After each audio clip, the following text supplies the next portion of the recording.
شهر رمضان الذي أنزل فيه القرآن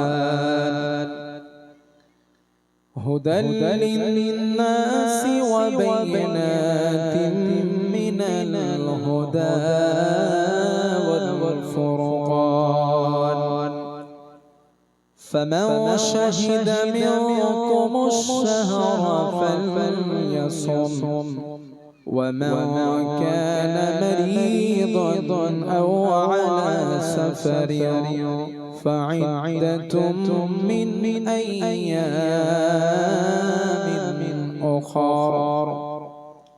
وقال رسول الله صلى الله عليه وسلم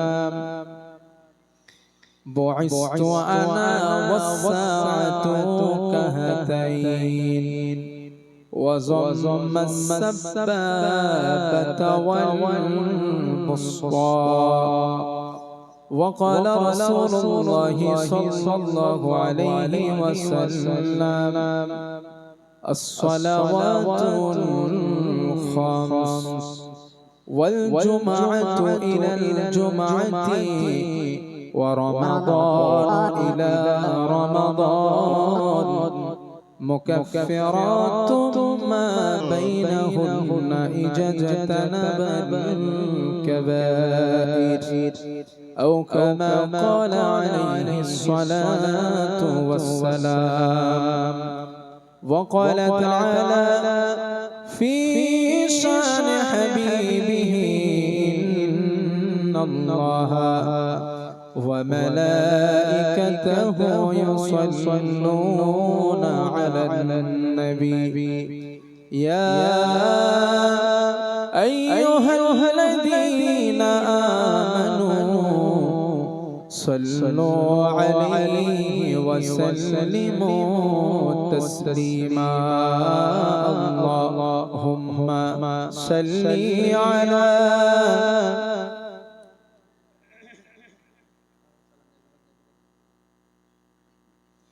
وعلى آل سيدنا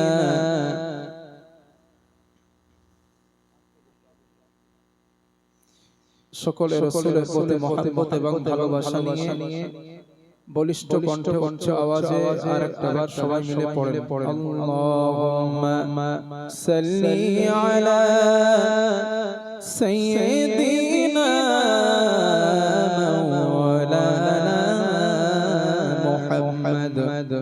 وعلى آل سيدنا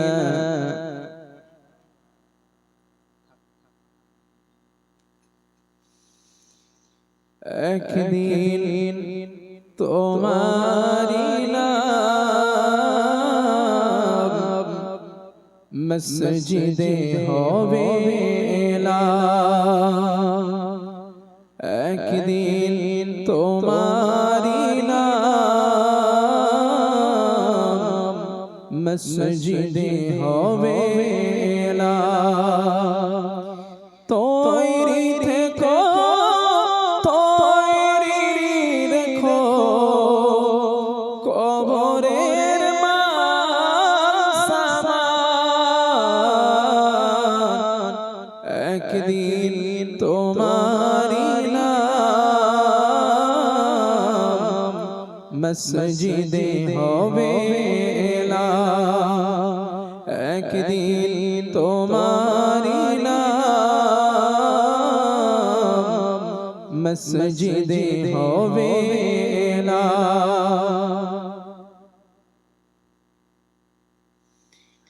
একদিন তোমাকে পরিয়ে কাফন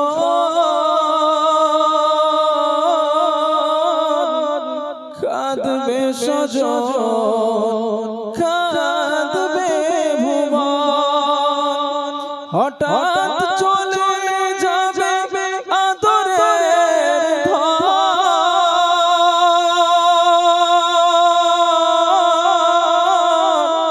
কাঁদবে বাবা মা আত্মীয় স্বজন তৈরি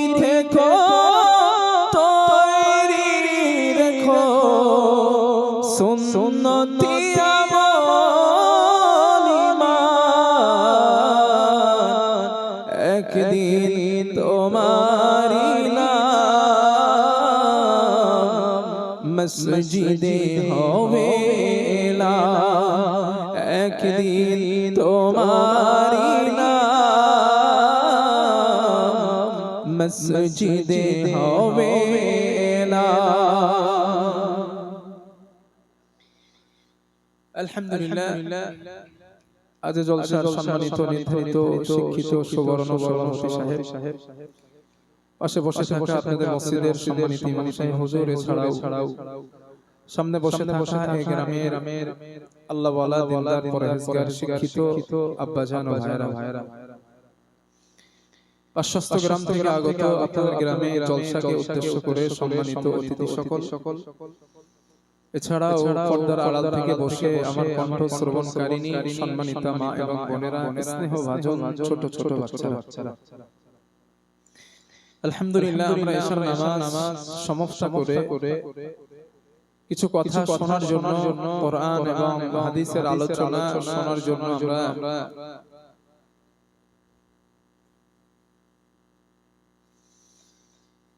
তো শোনার জন্য আমরা এখানে বসেছি। আল্লাহ সুবহানাহু ওয়া তাআলা আমাদেরকে বসিয়েছেন।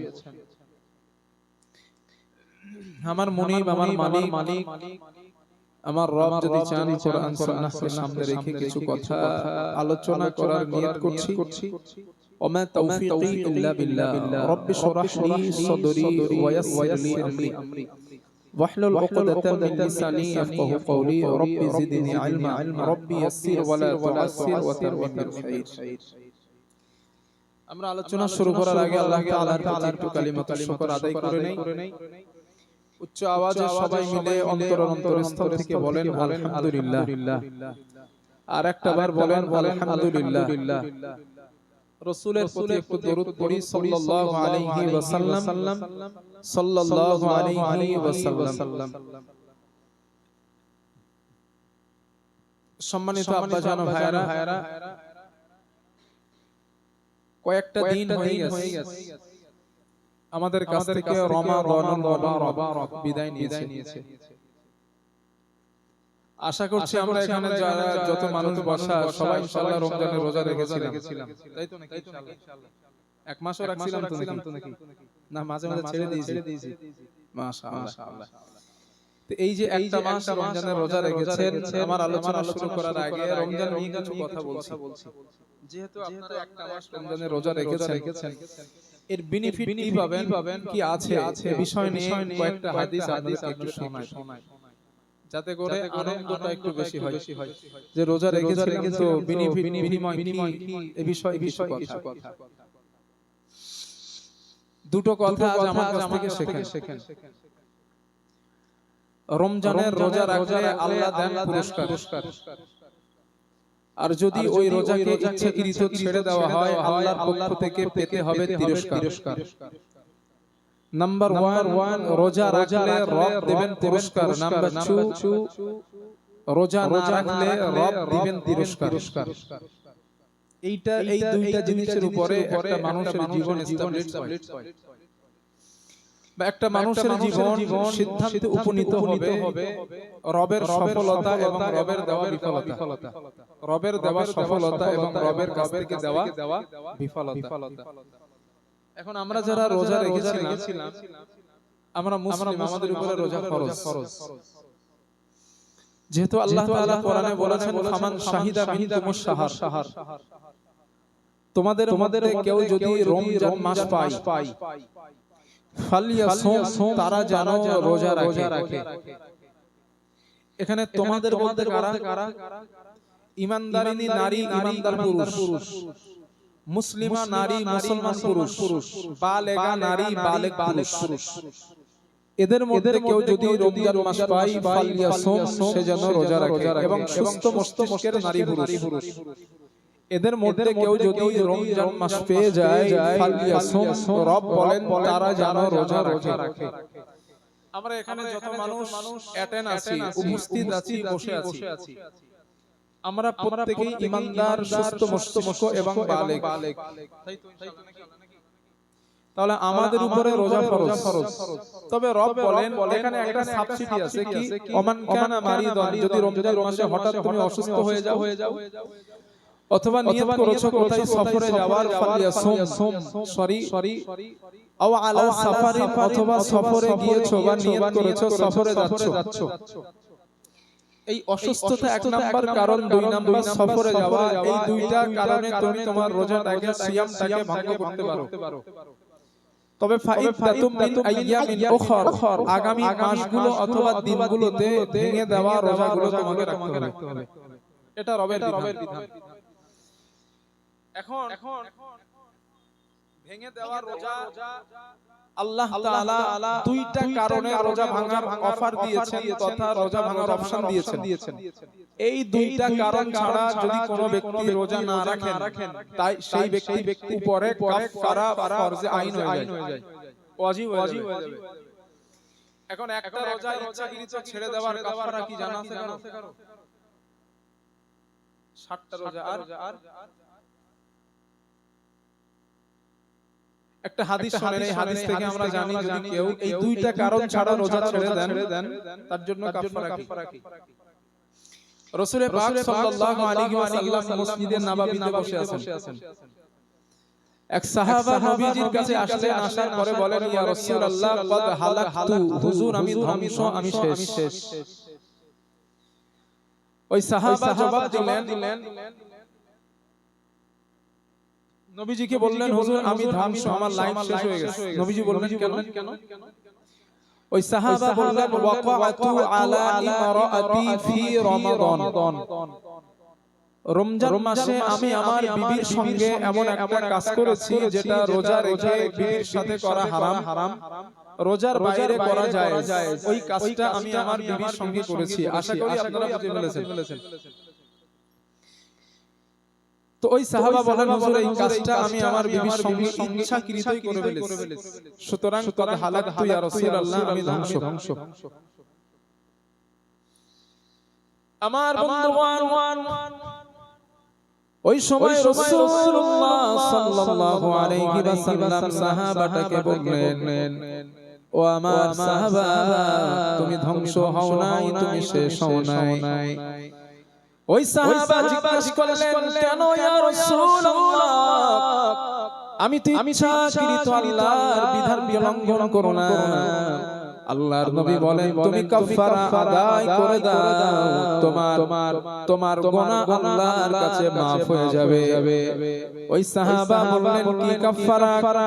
আল্লাহর রাসূল বলেন এক নাম্বার আতিক রাকাবা, তুমি একটা গোলাম আযাদ করে দাও, তোমার কাফারা আল্লাহর কাছে আদায় হয়ে যাবে। ওই সাহাবা জবাব দিলেন লাইসা ইয়া রাসূলুল্লাহ, গোলাম আযাদ করার মতো টাকা আমার কাছে নাই, কারণ আমি অনেক গরীব আপনার সাহাবা, গোলাম আযাদ করব এতটা টাকা আমার কাছে নাই। আল্লাহর হাবিব বলেন দুই নম্বরে একবার কাজ করবা। ওই সাহাবা বলেন ইয়া রাসূলুল্লাহ কি কাজ আমাকে বলেন? আল্লাহর নবী বলেন সুম শাহরাইনি মুতাতাবিআইন, তুমি একটানা 60টা রোজা রেখে দিবা, তোমার কাফারা আল্লাহর কাছে আদায় হয়ে যাবে। ওই সাহাবা বলেন ইয়া রাসূলুল্লাহ 60টা রোজা রাখার মতো সামর্থ্য আমার নাই, কারণ আমি অনেক গরীব, আমি না খাটলে আমার পরিবার চলে না। ইয়া রাসূলুল্লাহ 60টা রোজা রাখবো সেই পাওয়ার ক্ষমতা আমার শরীরের মধ্যে নাই। আল্লাহ রাসূল 3 নম্বরে বললেন আত'আইম 60 মিসকিনা, 60 জন মিসকিনকে খাওয়াও, তোমার কাফারা আদায় হয়ে যাবে। ওই সাহাবা জবাব দিলেন ইয়া রাসূলুল্লাহ 60 জন মিসকিনকে খাওয়ানো কেমন করে আপনি বললেন? একটা গোলাম আযাদ করার মতো টাকা আমার কাছে নাই, আর আপনি 60 জন মিসকিনকে খাওয়াতে বললেন। ইয়া রাসূলুল্লাহ এটা আমার পক্ষে মোটেও সম্ভব না। কেমনে পারবো আমি এটা? 60 জন মিসকিনকে খাওয়াতে অনেক টাকা লাগবে। একটা গোলাম আজাদ করব সেই অর্থ আমার নেই, 60টা রোজা রাখবো, না কাটলে খাওয়া হয় না, এতটাও অবস্থা আমার খারাপ। এরপরে 60টা মিসকিন খাওয়াতে বলেন হুজুর, এর ছাড়া আর যদি অপশন থাকে আমারে বলেন। এই তিনটা আমার পক্ষে একটা সম্ভব না। নবীজি বললেন আর কোনো অপশন নাই। তো অপশন কি? এমত অবস্থায় একজন ব্যক্তি হাত্তা উতিয়া বিতামার আল-মিতাল, এক ঝুড়ি খেজুর নিয়ে নবীজির কাছে আসছেন। এসে বলেন হুজুর এইগুলা আপনারে হাদিয়া দিস। সাহাবায়ে কেরাম এরকম করতেন। কেউ নতুন বাগান উঠেছে, যেমন আমরা ইমাম গাছের ডাব হলে ইমাম সাহেবের খেতে দেই, হুজুর আপনাদের হাদিয়া দিলাম। মুরগি যদি প্রথম ডিম পাড়ে ইমাম সাহেবের দেই, হুজুর এই ডিমটা খাবেন, আমার মুরগি প্রথম ডিম পাড়ে। এই যে হাদিয়া দেওয়ার একটা রেওয়াজ, এটা সাহাবাদের যুগেও ছিল।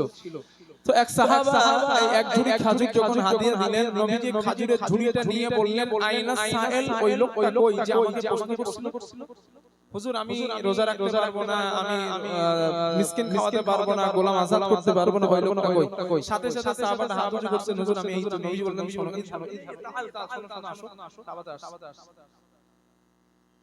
ওই সাহাবাটা আসার পর রাসূলুল্লাহ সাল্লাল্লাহু আলাইহি ওয়াসাল্লাম সাহাবাটাকে বললেন, এই খেজুরের ঝুড়িগুলো নাও, এই খেজুরের গুলা তোমার বাড়িতে নিয়ে আশেপাশে তুমি সদকা করে দিবা। ওই সাহাবা বললেন, ইয়া রাসূলুল্লাহ আলা নাখরা মিন্নি, হুজুর এই খেজুরগুলো কি আমার থেকে কোন গরীব সাহাবাকে সদকা করব? আল্লাহর নবী বলেন, হ্যাঁ, তোমার থেকে গরীব মানুষকেই তুমি সদকা দিবা। এই সাহাবা একটা মজার কথা নবীজিকে এবার বললেন। আল্লাহর নবী কি বলেন, ইয়া রাসূলুল্লাহ ওয়াল্লাহি মা বাইনা লাবাতাইহা আহলুল বাইতি নাফখারু মিন্নি, ইয়া রাসূলুল্লাহ আল্লাহর কসম আমার বাড়ির আশেপাশে আমার থেকে কোনো গরীব পরিবারই নেই। এবার আপনি ফতোয়া দেন, খেজুরগুলো কাকে আমি সদকা করব? আপনি বললেন আমি খেজুরগুলো কারে দিব? আল্লাহর শপথ আমার বাড়ির আশেপাশে আমার থেকে গরীব ওয়ান পিস মানুষ নেই। কি করব আমি? আপনার যে হেসেছেন না, কথাটা শুনে হাসি পেয়ে দেখেন। আল্লাহর হাবিব সাল্লাল্লাহু আলাইহি ওয়াসাল্লাম ওই সাহাবার কথাটা শোনার পর ফাদহিকা রাসূলুল্লাহ হাত্তা বাদাদনা ওয়াজিজুহু, আল্লাহর নবী একটা হাসি দিলেন, ওই হাসিতে আল্লাহর রাসূলের সামনের দাঁতগুলো দেখা যায়। সাহাবাদের কথা শুনে হাসছিলেন। তিনটা অফার, তিনটাও পারলো না। তারপরে খাজুর দিবেন, তাও বলে আমার বাড়ির আশেপাশে খেজুর নাই। তো নবী হাসলেন, হেসে বললেন, ফান তুমি দান নাও, তোমরা বাড়িতে গিয়ে নিজেরা খাও, তোমার কাফারা আল্লাহর কাছে আদায় হয়ে যাবে। যাও খেয়ে নেবে তোমরা। সাহাবাটা হাসতে বাড়ি গেছে। বিবিকে গিয়ে বলেন, নাও খাজুর কোথায় পেয়েছো? আরে যে আমরা যেটা করেছিলাম এই কাফারা স্বরূপ খেজুর নিজেরাই খেলে কাফারা আদায় হয়ে যাবে। নাও খেয়ে। তাহলে এই হাদিস থেকে আমরা রোজা ভঙ্গ করার কাফারা পেলাম কটা? 3। নাম্বার 1 গোলাম আজাদ, নাম্বার 2 60টা রোজা, নাম্বার 3 60টা মিসকিন। একটা যদি এই দুইটা কারণ মারিদন আর সফর অসুস্থ আর সফর, এই দুইটা কারণ ছাড়া যদি রোজা কেউ ভেঙে দেয় তার জন্য কাফারা ওয়াজিব হয়ে যাবে। আর যদি কাফারা ওয়াজিব না হয় জাহান্নাম যেতে হবে। একদম সোজা হিসাব।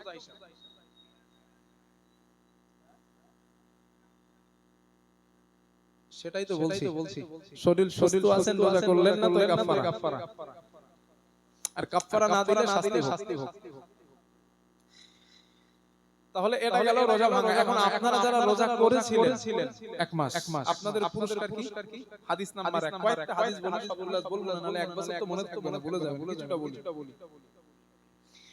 আল্লাহর নবী বলেন, বলা রাসূলুল্লাহ সাল্লাল্লাহু আলাইহি ওয়াসাল্লাম, রাসূলুল্লাহ সাল্লাল্লাহু আলাইহি ওয়াসাল্লাম বর্ণনা, আল্লাহর নবী বলেন, as-সালাওয়াতুল খামস ওয়াল জুমআতু ইলাল জুমআতি ওয়া রমাদানু ইলা রমাদান মুকাফফিরাতুন মা বাইনাহুন্না ইজাজতানাবাল কাবাইর। আল্লাহর নবী বলেন, 5 ওয়াক্ত নামাজ ওয়াল জুমআতু ইলাল জুমআতি, এক জুমআ থেকে আরেক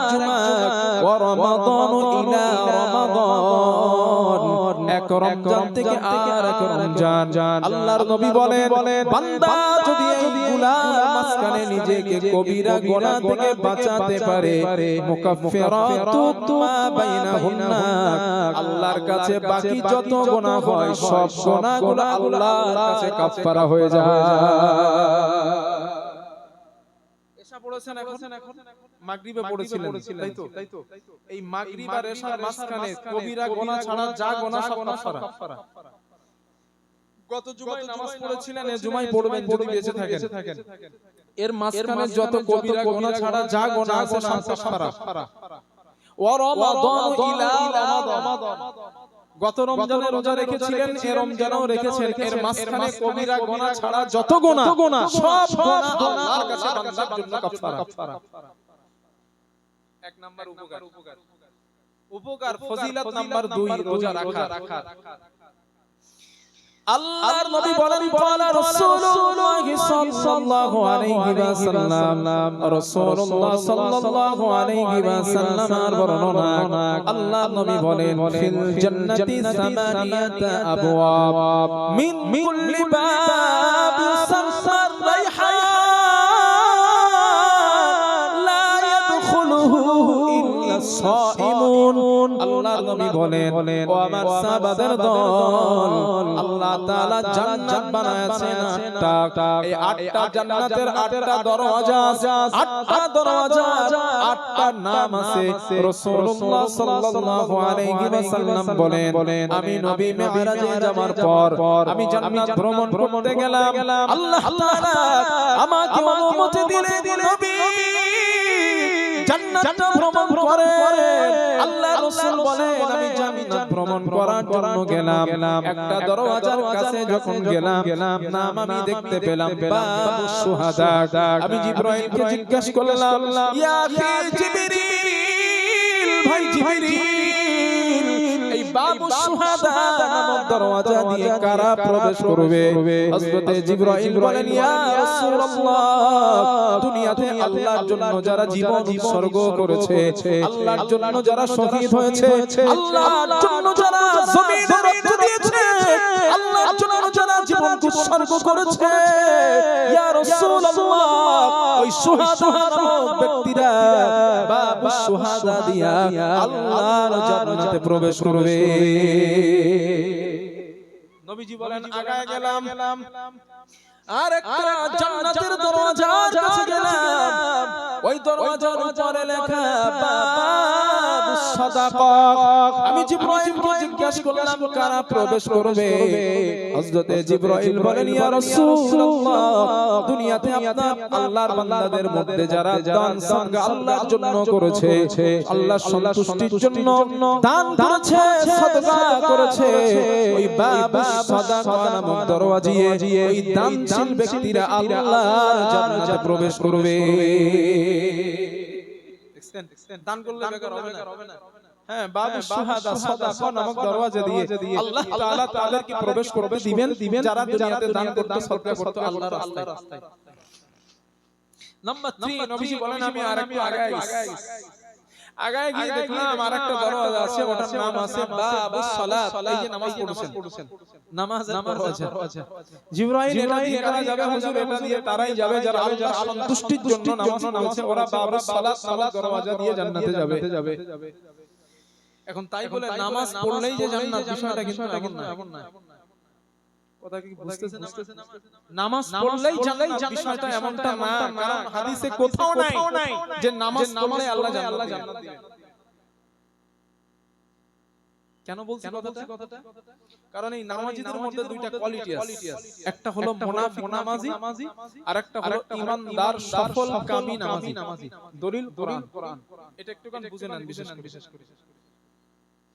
আল্লাহ তাআলা বলে قد أفلح المؤمنون الذين هم في صلاتهم خاشعون।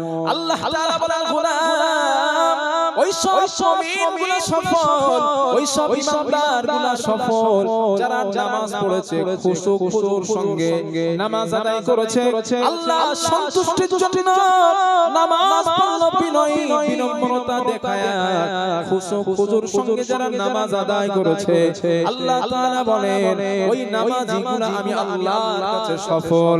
অন্য আয়াতে আল্লাহ বলেন ওয়াইদা কামু ইলাস সালাতি কামু কুসালা ইরাউনান নাস। আল্লাহ তাআলা বলেন ও নবী, আল্লাহ পাক বলেন ও রাসূল, দুনিয়া থেকে যে নামাজকে দেখতে পাবে, যে নামাজিরা নামাজে যখন দাঁড়ায় যায় কাহিনী চুস্তি অবস্থায় নামাজে দাঁড়ায়, একবার এদিকে তাকায় ওদিকে তাকায়, নামাজের মধ্যে কোনো মন থাকে না, ধীরস্থিরতা থাকে না, খুশু থাকে না, ধট্টা নামাজে মনটা অন্য দিকে চলে যায়। আল্লাহ তাআলা বলেন ইরাউনান নাস, ওরা মানুষকে দেখানোর জন্য নবী নামাজ আদায় করে। আল্লাহ পাক বলেন ও রাসূল, ওই নামাজি হলো ফাওয়াইলুল লিল মুসাল্লিন, ওরা ধ্বংসপ্রাপ্ত নামাজি, ওরা নামাজ পড়লো কিন্তু ধ্বংসপ্রাপ্ত হবে, নামাজ পড়ার পরে ওরা জাহান্নামে যাবে। কারা? তারা যারা মানুষকে দেখানোর জন্য নামাজ পড়েছে। আমি একটা সহজ করে দেই, এই জুমার দিন এখন যে মসজিদে আপনাদের এসা জামাত যে কত কাতার লোক হলো, মানে সোয়াকাতার, এটা কি প্রত্যেকদিন হয় না? আজকের দিনটা হইছে, আজকের দিনটা জলসার উদ্দেশ্য করে হয়েছে। আচ্ছা, প্রত্যেক দিন 5 ওয়াক্ত নামাজে কত কাতার হয়? 3-4 কাতার। আচ্ছা, জুমার দিন দুতলা কমপ্লিট, ভেরি গুড। তো জুমার পুরো দুতলা কমপ্লিট আর ওয়াক্তীয় নামাজে 4-5 কাতার।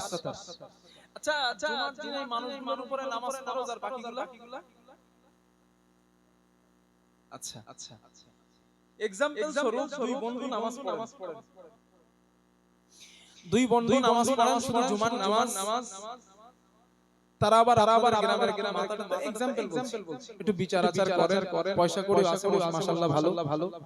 এখন শুধু জুমার নামাজে মসজিদে আসেন, এখন এক বন্ধু জুমার দিন আর এক বন্ধুকে ফোন করেছে, দোস্ত আর শুক্রবার নামাজে যাবি না? অপর বন্ধু বলেন আরে নামাজে যাব, একটু না কাজের মধ্যে ব্যস্ত আছি, এই জুমায় যাচ্ছি না, অন্য জুমায় যাব, যাও। তখন অপর বন্ধু দোস্তরে বলে, দোস্ত দেখ আমরা গ্রামের মাথাওয়ালা লোক, বিচার আচার করি, লোক সম্মান ইজ্জত করে, তো জুমার নামাজটা যদি না যায় তো মানুষ কি বলবে? এরকম হয় না? জোরে বলেন, এরকম হয়। अवेलेबल হয়। আরে যদি জুমার নামাজটা না পড়ি গ্রামের লোক কি বলবে আমাদের? হ্যাঁ, চল জুমায় যাই, জুমার পরে কাজ করি। দোস্ত তখন বলে আচ্ছা ঠিক আছে, চল জুমায় যাব। এখন আপনাদের বিবেক থেকে আনসার দেন, এই নামাজটা আল্লাহর জন্য হয়েছে না মানুষ যাতে ভালো বলে এই জন্য হয়েছে? তাহলে আল্লাহ কোরআনে কি বলেছেন? ইউরাউনান নাস, কিছু নামাজি আছে তারা মানুষকে দেখানোর জন্য নামাজ আদায় করে। আল্লাহ তাআলা বলেন ওই নামাজিরা ধ্বংসপ্রাপ্ত। আরেকটা হাদিস শোনেন, রাসূল সাল্লাল্লাহু আলাইহি ওয়াসাল্লাম বলেন নামাজি হলো 3 প্রকার। কত প্রকার? একটুখানি কথা বলতে হবে আমার সাথে।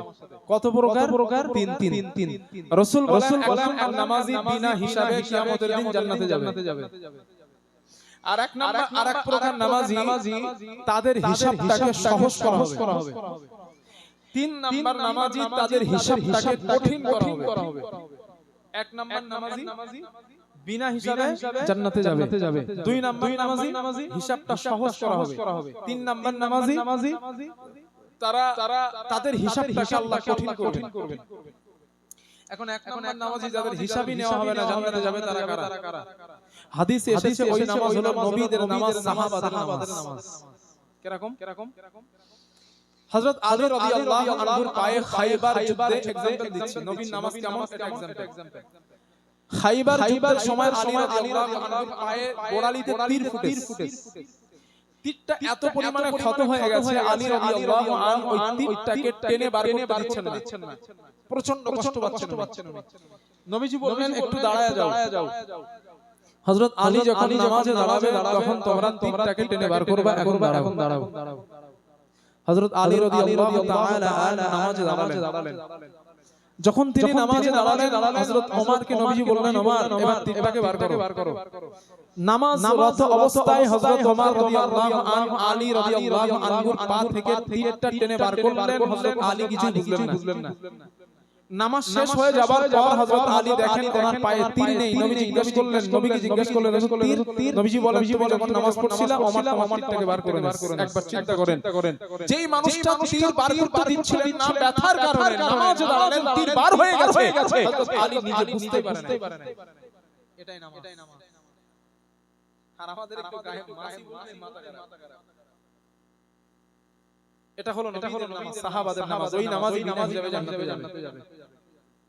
দুই নাম্বার নামাজি যাদের হিসাবটাকে সহজ করা হবে। তারা কেমন? যেমন ওর মধ্যে আমরা পড়ি। আমি বাকিবিল্লাহ আছি, আপনারা হয়তো না থাকতে পারেন, আপনারা এর থেকে উন্নত মানের নামাজি। আমি বাকিবিল্লাহ। কেমন? নামাজে দাঁড়িয়ে গেছি। নামাজ পড়তেছি, আল্লাহ আমারে দেখছেন, নামাজে মন আছে। হঠাৎ করে মনটা চলে গেছে বাড়িতে তিনজন মেহমান আসছে, টাকা তো নাই, কি বাজার করব। আবার চিন্তা করলাম না আমি তো নামাজে আছি, মনটা নিয়ে যাওয়া ঠিক হচ্ছে না। আবার নামাজের মধ্যে মন নিয়ে আসলাম। আবার চলে গেছে মাঠে, গরুটা বাঁধা আছে, কি যে হবে না, ঠিক নাই, গরুটা চলে যাবে, মাঠে মন চলে গেছে। এরকম হয় না? মন চলে যায়, আবার নামাজে আনি। এই যে নামাজের মধ্যে মন চলে গেছে আবার নিয়ে আসা, এটা হলো শয়তানের সাথে নামাজের মধ্যে জিহাদ। এই জিহাদ কারণে নবীজি বলেন কিয়ামতের দিন এই নামাজের হিসাবকে আল্লাহ সহজ করে জান্নাতে দান করবেন। এখন সহজ হিসাব কিরকম?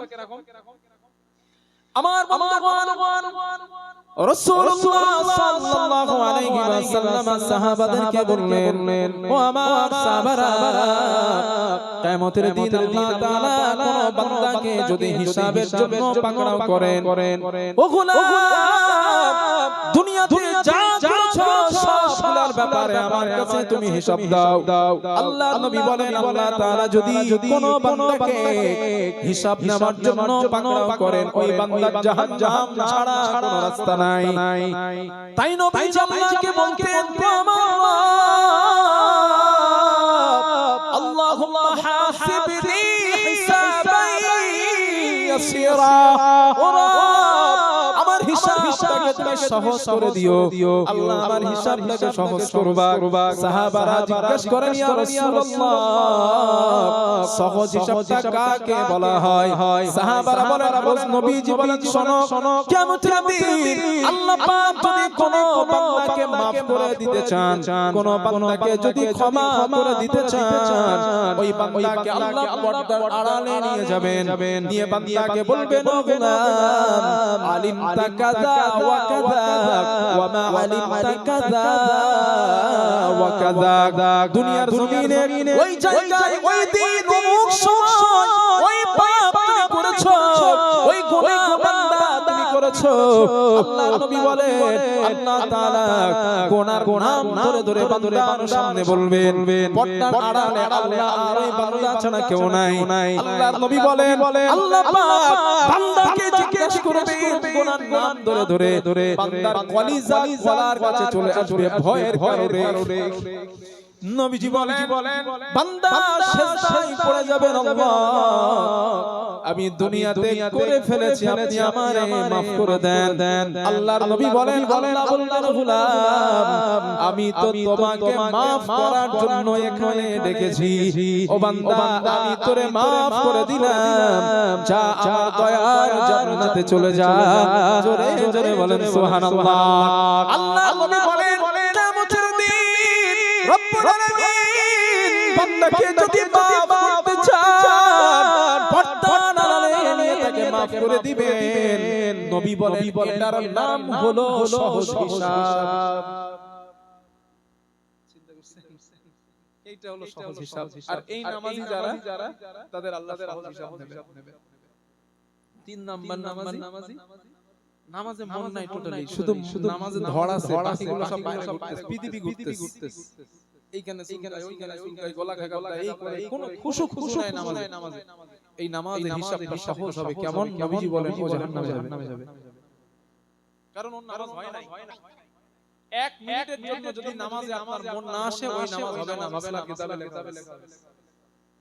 পুরো নামাজটা কমপ্লিট দিয়েছেন আপনি, নামাজের মধ্যে এক সেকেন্ডের জন্য, এক মিনিটের জন্য নামাজের মধ্যে আপনার মন আসে না, এই নামাজ আল্লাহর কাছে গ্রহণযোগ্যতা পাবে না।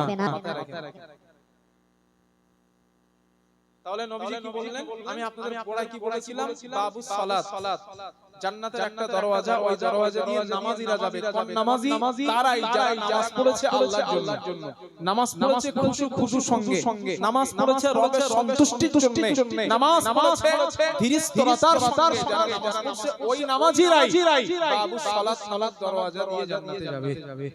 কথা বোঝাতে পেরেছেন ইনশাআল্লাহ? জি। নাম্বার 4, নবীজি বলেন আরেকটু আগায় গিয়ে দেখলাম একটা জান্নাতের দরওয়াজা আছে, তার উপরে লেখা আছে আর রাইহান, বাবুর রাইহান। আমি জিবরাইল দিয়ে প্রশ্ন করছি, জিবরিল এইটা কারা? নবী বলেন এই রাইহান নামক দরওয়াজা দিয়ে যাবে রোজাদাররা, লা ইয়াদখুলুহু, নবী এই রাইহান দিয়ে পৃথিবীর কাউকে আল্লাহ প্রবেশ করতে দিবেন না, ইল্লা সাইমুন,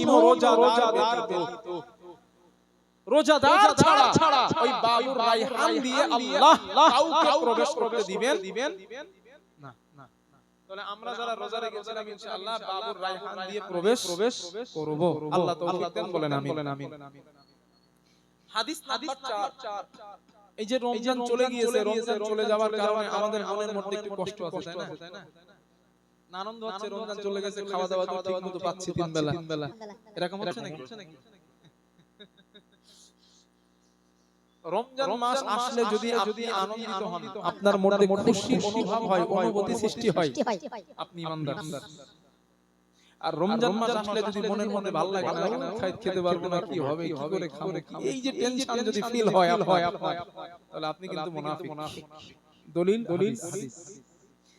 আল্লাহর নবী বলেন, পালা রাসূলুল্লাহ সাল্লাল্লাহু আলাইহি ওয়াসাল্লাম, রাসূলুল্লাহ সাল্লাল্লাহু আলাইহি ওয়াসাল্লামের বর্ণনা, আল্লাহর নবী বলেন, মা আতা আলাল মুমিনিনা শাহরুন শাররুন লাহুম মিন রমাদান, শাহরুন খায়রুন লাহুম মিন রমাদান। আল্লাহর রাসূল বলেন, আমার সাহাবাদের দল, তোমাদের মধ্যে যখন রমজান মাস উপস্থিত হয়ে যায়, রমজান মাস উপস্থিত হওয়ার পর তোমাদের মধ্যে যারা ঈমানওয়ালা, ঈমানদার যারা, মুত্তাকি মানুষ যারা, তাদের কাছে রমজান মাসটা বড় আনন্দের মাস হয়ে যায়। জোরে জোরে বলেন সুবহানাল্লাহ। আল্লাহর রাসূল বলেন, যারা মুমিন, যারা মুত্তাকি, তাদের কাছে রমজান বড় আনন্দের মাস, রমজান বড় আনন্দের মাস, খুশির মাস রমজান। আল্লাহর নবী বলেন, রমজান যাদের ভালো লাগে না, রমজান তাদের পছন্দ হবে না।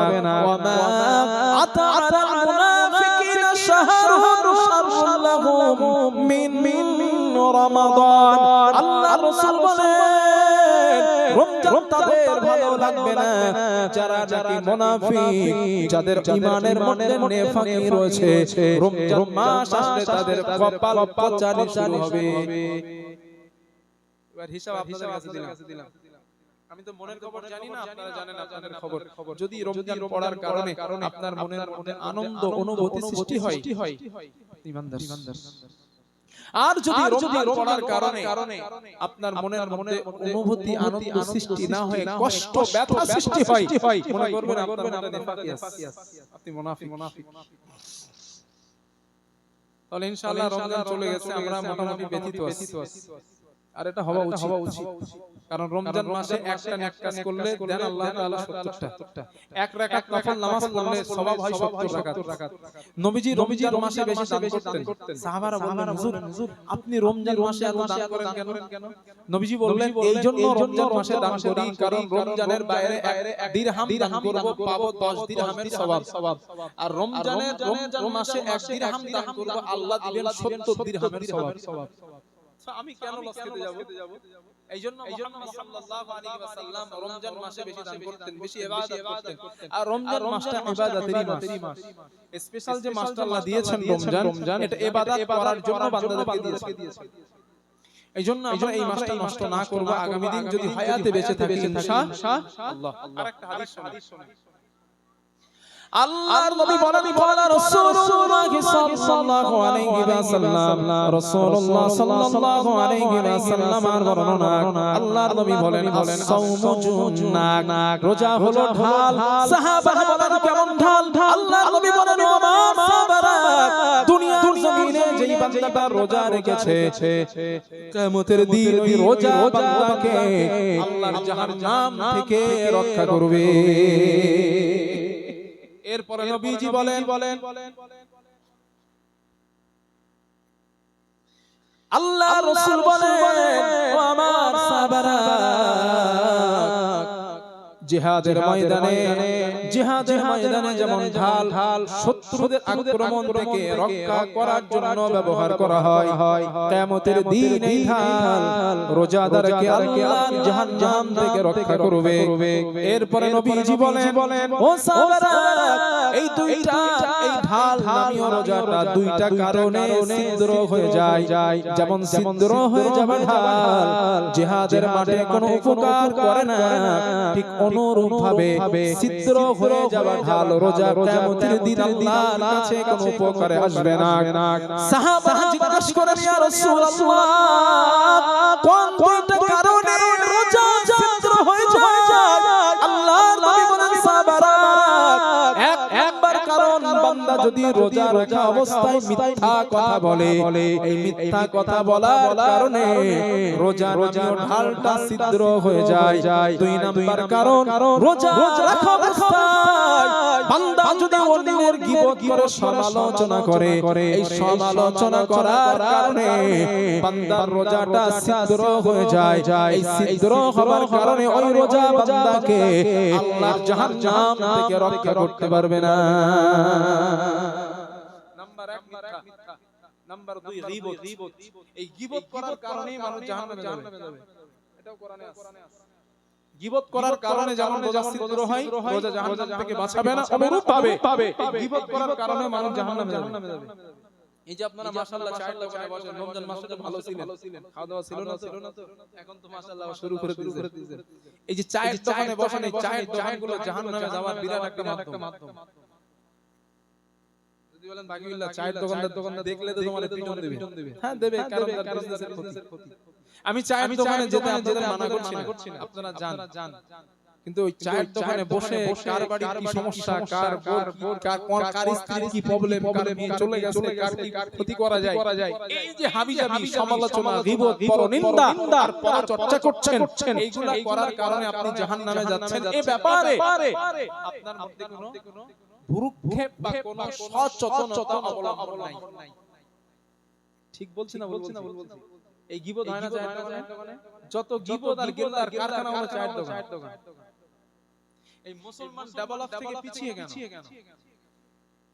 এই ডেভেলপ থেকে মুসলমান পিছিয়ে থাকার সবথেকে বড় কারণ হলো সময়টাকে মূল্যায়ন না করা এটা আপনারা আমার সাথে কতটা একমত হবেন আমি জানি না সময়টাকে মূল্যায়ন না করার জন্যই মুসলমান আজ হিয়পতিতায় পরিণত হচ্ছে হেল্পলেস হচ্ছে মুসলমান কেন সময়টারে ব্যয় করে চায়ের সময়টারে ব্যয় করে বন্ধু বান্ধবের সঙ্গে আড্ডা দিতে সময় ব্যয় করে মোবাইলের পিছনে তো সফল হব কিভাবে আচ্ছা আপনাদের কাছে একটা কোশ্চেন করি আপনারা জ্ঞানী মানুষ আমি তো ছোট মানুষ আপনারা জ্ঞানী গুণী মানুষ উত্তর দেন ভেবে দেন আমরা যারা মানুষ আমাদের জীবনের সবথেকে মূল্যবান সম্পদের নাম কি বলুন সময় অ্যাবসলিউটলি রাইট সময় আমাদের জীবনের এক কথায় মানুষের জীবনের সবথেকে মূল্যবান ইম্পর্টেন্ট সম্পদের নাম হচ্ছে সময় জাস্ট এক্সাম্পল আমি বাকিগুলো এখান থেকে নামার পরে আপনাদের যদি বলি আমি তো আপনাদের এলাকারই মানুষ পাশের ছেলে তো আপনারা আমারে লাখ 2 টাকা দেন ধারটা না এমনি আমারে দিয়ে দেন চাবেন না আমি আপনাকে দেব না দেবেন কি আমারে ধার চাইলে হয়তো বিশ্বস্ততার কারণে দিতে পারেন কিন্তু যদি বলে না দেব না আমি আপনার একেবারে দেবেন না আচ্ছা আমি যদি কথাটা ঘুরিয়ে বলি আমি স্টেজ থেকে নামার পর আপনারা ঘন্টা 2-3 আমার সাথে গল্প করেন বসে করবেন না যে আমার সঙ্গে একটু বসেন, এমনি তো বসে বসে আমার বক্তৃতা শুনতে হুজুরের সাথে আর একটু বসে হয়তো দিনের কথা আর কিছু জানতে পারবো। যদি গল্প করার কথা বলে বললেন হুজুর ঠিক আছে বসছি 3 ঘন্টা অসুবিধা নাই। আচ্ছা এই যে 3 ঘন্টা সময় আপনারা দিতে বললাম, এক চান্সে রাজি হলেন আর 2 লক্ষ টাকা চাইলাম দিলেন না, এর মানে কি? টাকার মূল্যটা আমাদের কাছে বেশি আর সময়ের মূল্যটা আমাদের কাছে 0%। কিন্তু এই টাকাটা, এই 2 লক্ষ টাকা কামাই করতে গিয়ে, উপার্জন করতে গিয়ে ব্যয় করতে হয়েছে সময়। এই সময় না দিলে এই 2 লক্ষ টাকা আপনার জীবনে আসতো না। তাহলে 2 লক্ষ টাকা ইনকামের জন্য যেটাকে ব্যবহার করতে হয়েছে তার নাম কি? জোরে বল সময়। আপনি আজ কোটিপতি, 10 বিঘে জায়গার মালিক, 20 বিঘে জায়গার মালিক, কলকাতায় 3টে ফ্ল্যাটের মালিক। আচ্ছা এত কিছু সম্পদের মালিক হয়েছেন, ব্যবহার করেছেন কাকে? বলেন সময়।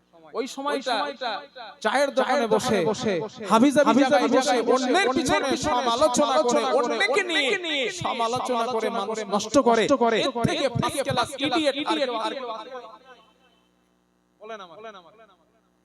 আরে যেটার মূল্য কোটি টাকার থেকে বেশি আপনার আর আমার জীবনের সব থেকে ইম্পর্টেন্ট মূল্যবান সময়, সেইটা ব্যয় করছি ফ্রি পয়সায় অন্যের পিছনে সমালোচনা করতে। তা এর থেকে ইডিয়েট আর কি হতে পারে? আমি কি বোঝাতে পারছি? মনে করেন না ইডিয়েট শব্দটা বলাটা উচিত না, তারপরেও আমি বলছি কারণ ইডিয়েট ছাড়া এই রং করবে না। সময়ের মূল্য দেন, কারণ অমূল্য সম্পদকে যখন আমরা হিয় প্রতিপন্ন করব তখন আমরা ডেভেলপ হতে পারবো না, এটা মাথায় রাখেন। আমার কথাটা লিখে রাখেন, ছোট্ট ব্রেনের কথা। আপনি সময়ের রীতিমতো মূল্য দেন, পৃথিবীতে ডেভেলপ কেউ থামাতে পারবে না ইনশাআল্লাহ।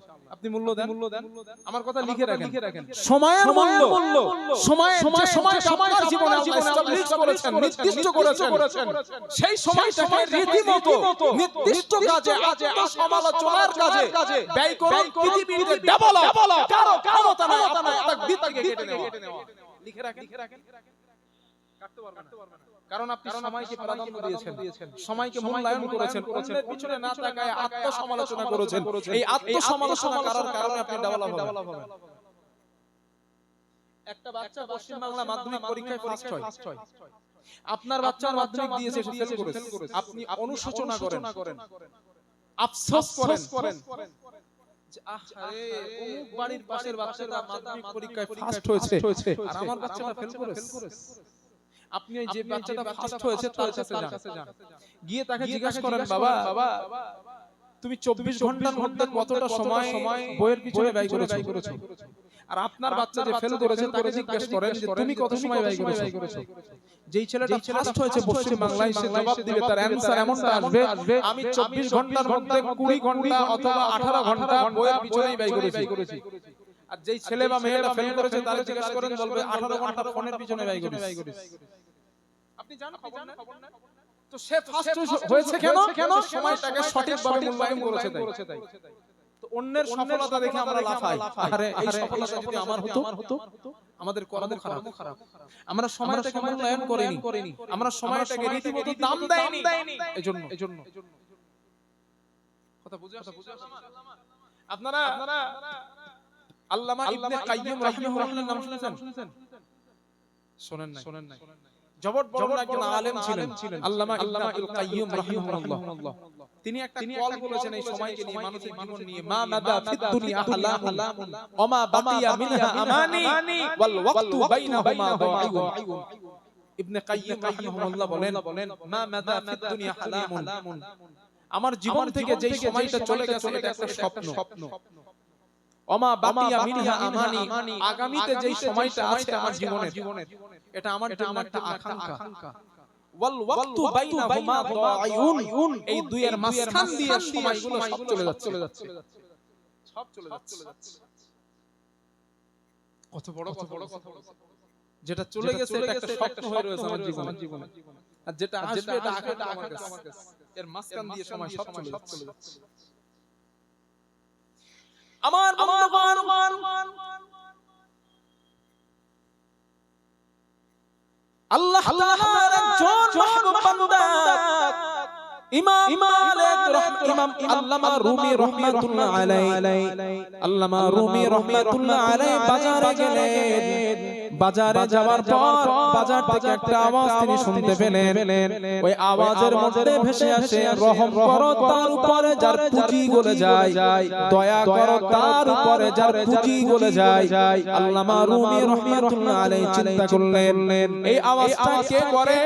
বাজারে ওই মাথায় তিনি গেলেন। যাওয়ার পর তিনি আল্লামা রুমি দেখতে পেলেন যেই মানুষটা এই আওয়াজগুলো করছেন, রহম করো তার উপরে যার পুঁজি গলে যায়, এই মানুষটার অন্য কেউ নয়, ওই মানুষ হলেন একজন বড় বিক্রেতা।